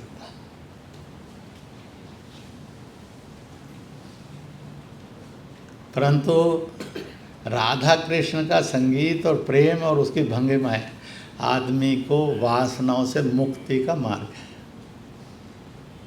कोई भी खिलाए हम खाएं तो बदतमीजी लगेगी, पर शबरी खिलाए तो लगेगा कि आदमी की ज़िंदगी के जितने छुआछूत की बीमारियां हैं उन सब से मुक्ति हो जाएगी। मैंने और आपने खिलाया तो हो सकता है झगड़ा हो जाए, गिरेबान भी पकड़ ले, पर शबरी बनकर खाया खिलाया तो भक्ति जागेगी, और वो भक्ति छुआछूत रूपी कैंसर से मानवता को मुक्त कर देगी। तो इसलिए भारत के चरित्र में, ज्ञान में, विज्ञान में, संगीत में, कला में इतनी ताकत थी, इसलिए विश्व गुरु थे।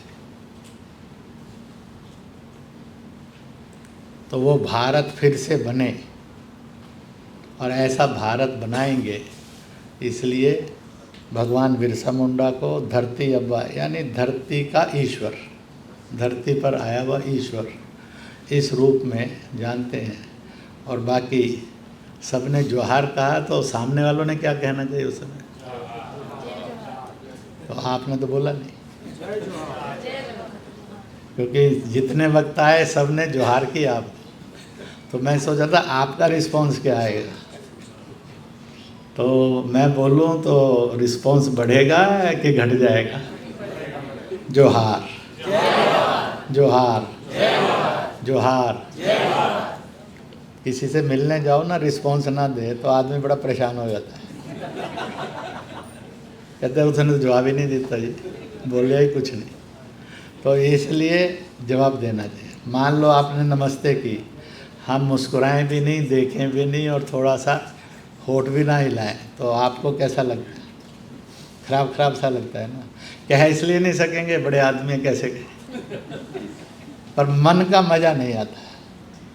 तो टू गिव रिस्पॉन्स और टू हैव ए रिस्पॉन्स, ये आनंद है, मुस्कुराहट है, तो उसको करना, इसको करेंगे।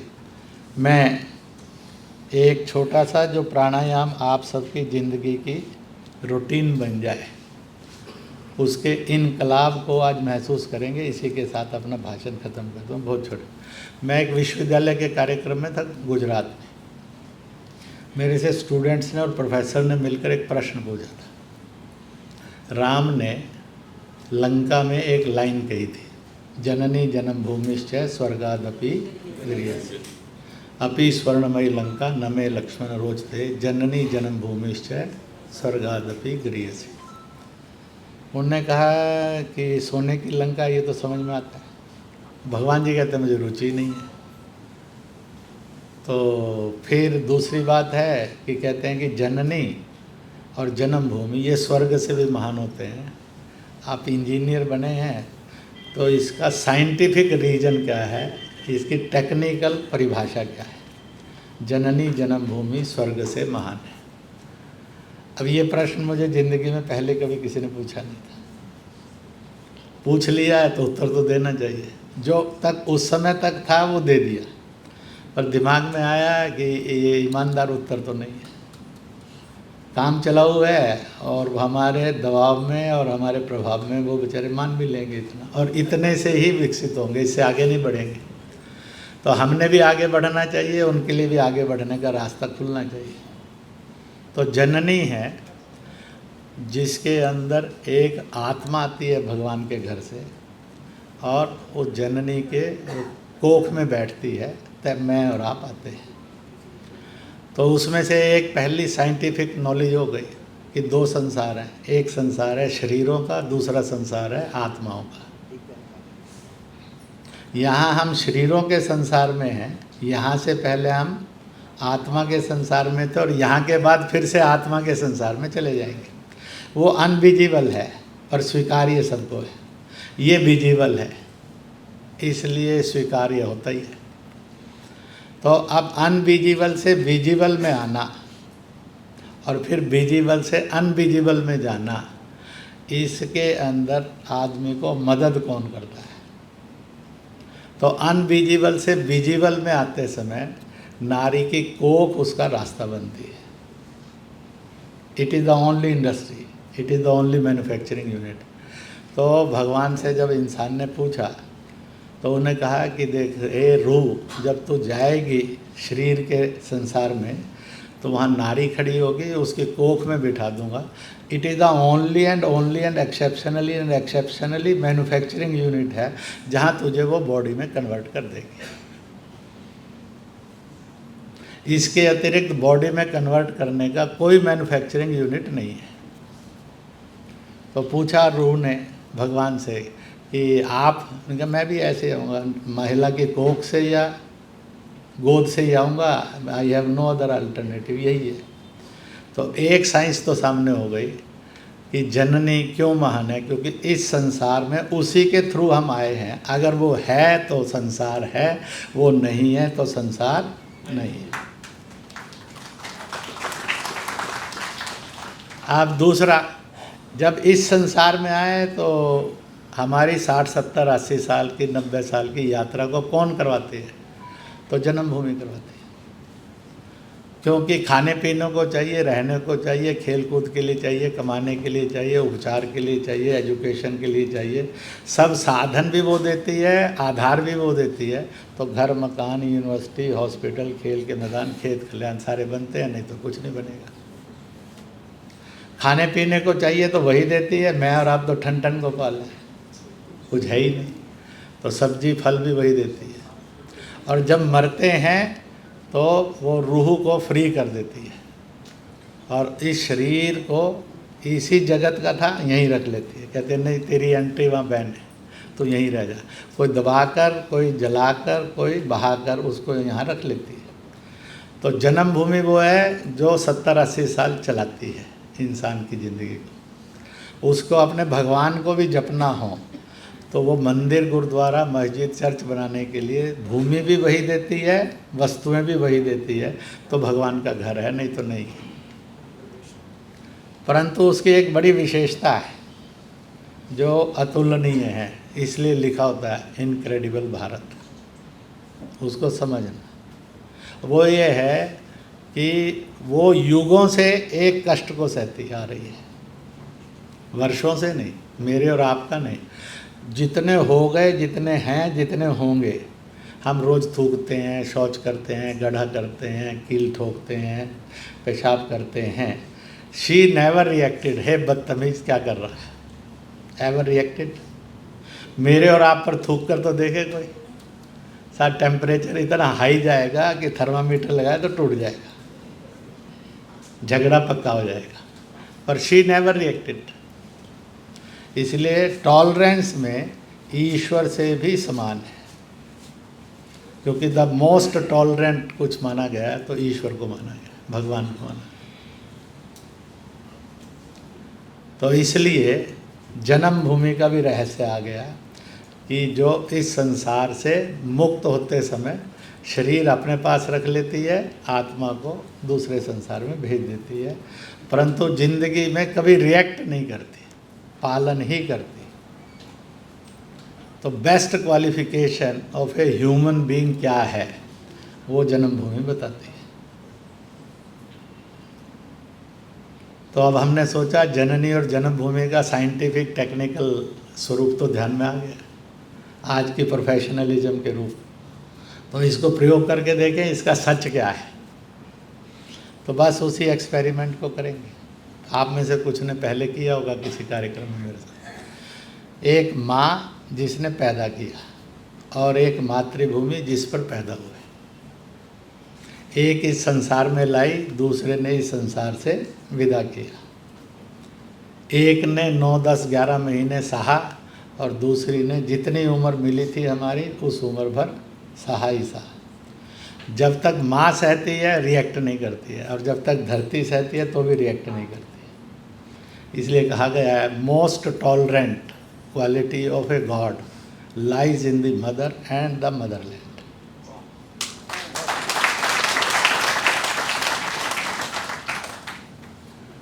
तो एक बार रीढ़ सीधी करके बैठ जाएंगे, आंखें बंद कर लेंगे।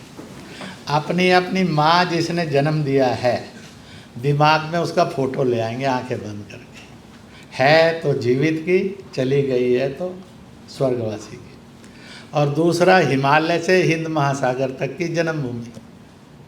इसमें तिब्बती भी आ जाता है, नेपाली भी आ जाता है, भूटानी भी आ जाता है, अफ़गानी भी आ जाता है, श्रीलंकन भी आ जाता है, म्यांमार का भी आ जाता है, मालदीव का भी आ जाता है, बांग्लादेश, पाकिस्तान का तो आता ही आता है। तो इतना मान लो, आगे जब बढ़ाना होगा तो सोचेंगे हिमालय से हिंद महासागर के बीच की हमारी जन्मभूमि। सांस लेंगे और 7 बार माँ शब्द का उच्चारण करेंगे। सांस लेना, आंखें बंद, माँ और मातृभूमि के चित्र अपने मस्तिष्क में रखना। 1 माँ,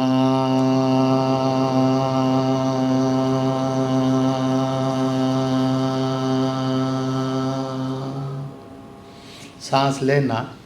2 माँ,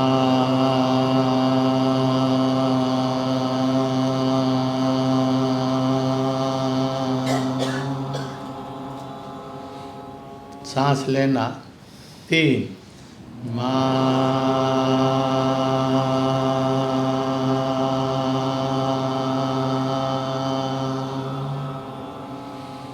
सांस लेना।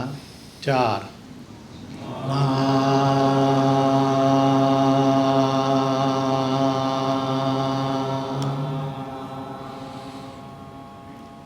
सांस लेना 5,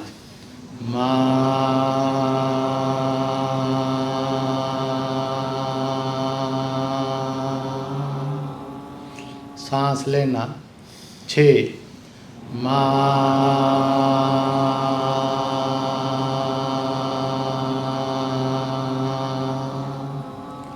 सांस लेना अंतिम बार 7,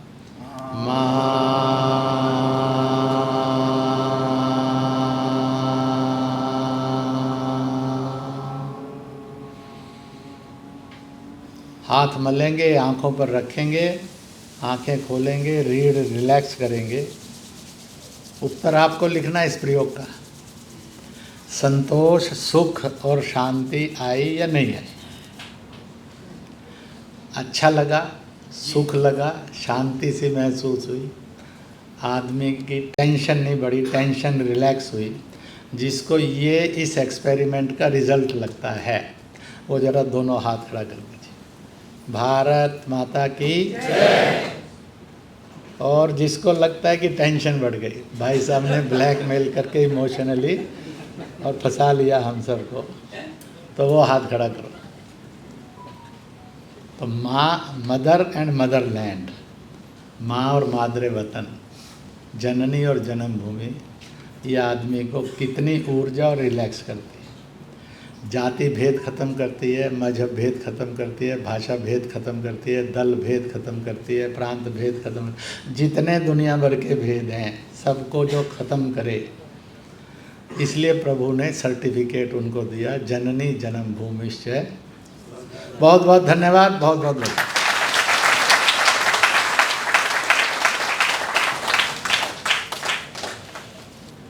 धन्यवाद चाचा जी।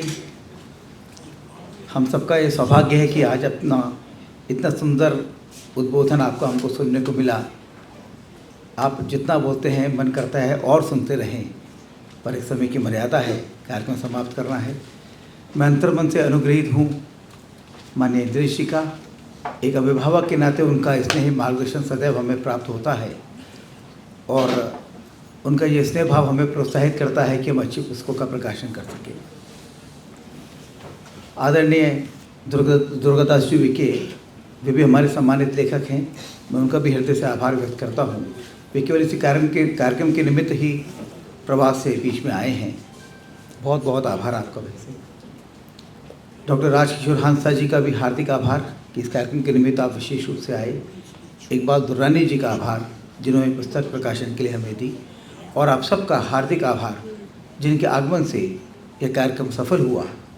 आपका आना हमको शक्ति देता है, बल देता है कि हम अच्छी पुस्तकें प्रकाशित कर सकें, ऐसी पुस्तकें जो समाज को दिशा दे सकें, अपसंस्कृति का विनाश कर सकें और एक सकारात्मक भाव जागृत कर सकें। इस कॉलेज की प्रिंसिपल आदरणीय रमा दीदी का और उनके नेतृत्व में डॉक्टर रवि जी का, पूरी टीम का, उनके सहयोग के लिए हार्दिक आभार। बिना उसके ये कार्यक्रम हम संयोजन नहीं कर पाते। आदरणीय गीता दीदी का, सुशील भाईती जी का भी अंतर्मन से आभार, और आप सबका आभार जिनके आने से कार्यक्रम सफल हुआ। आप सबसे आग्रह कृपया जलपान करने के उपरांत ही जाएं। बहुत बहुत धन्यवाद।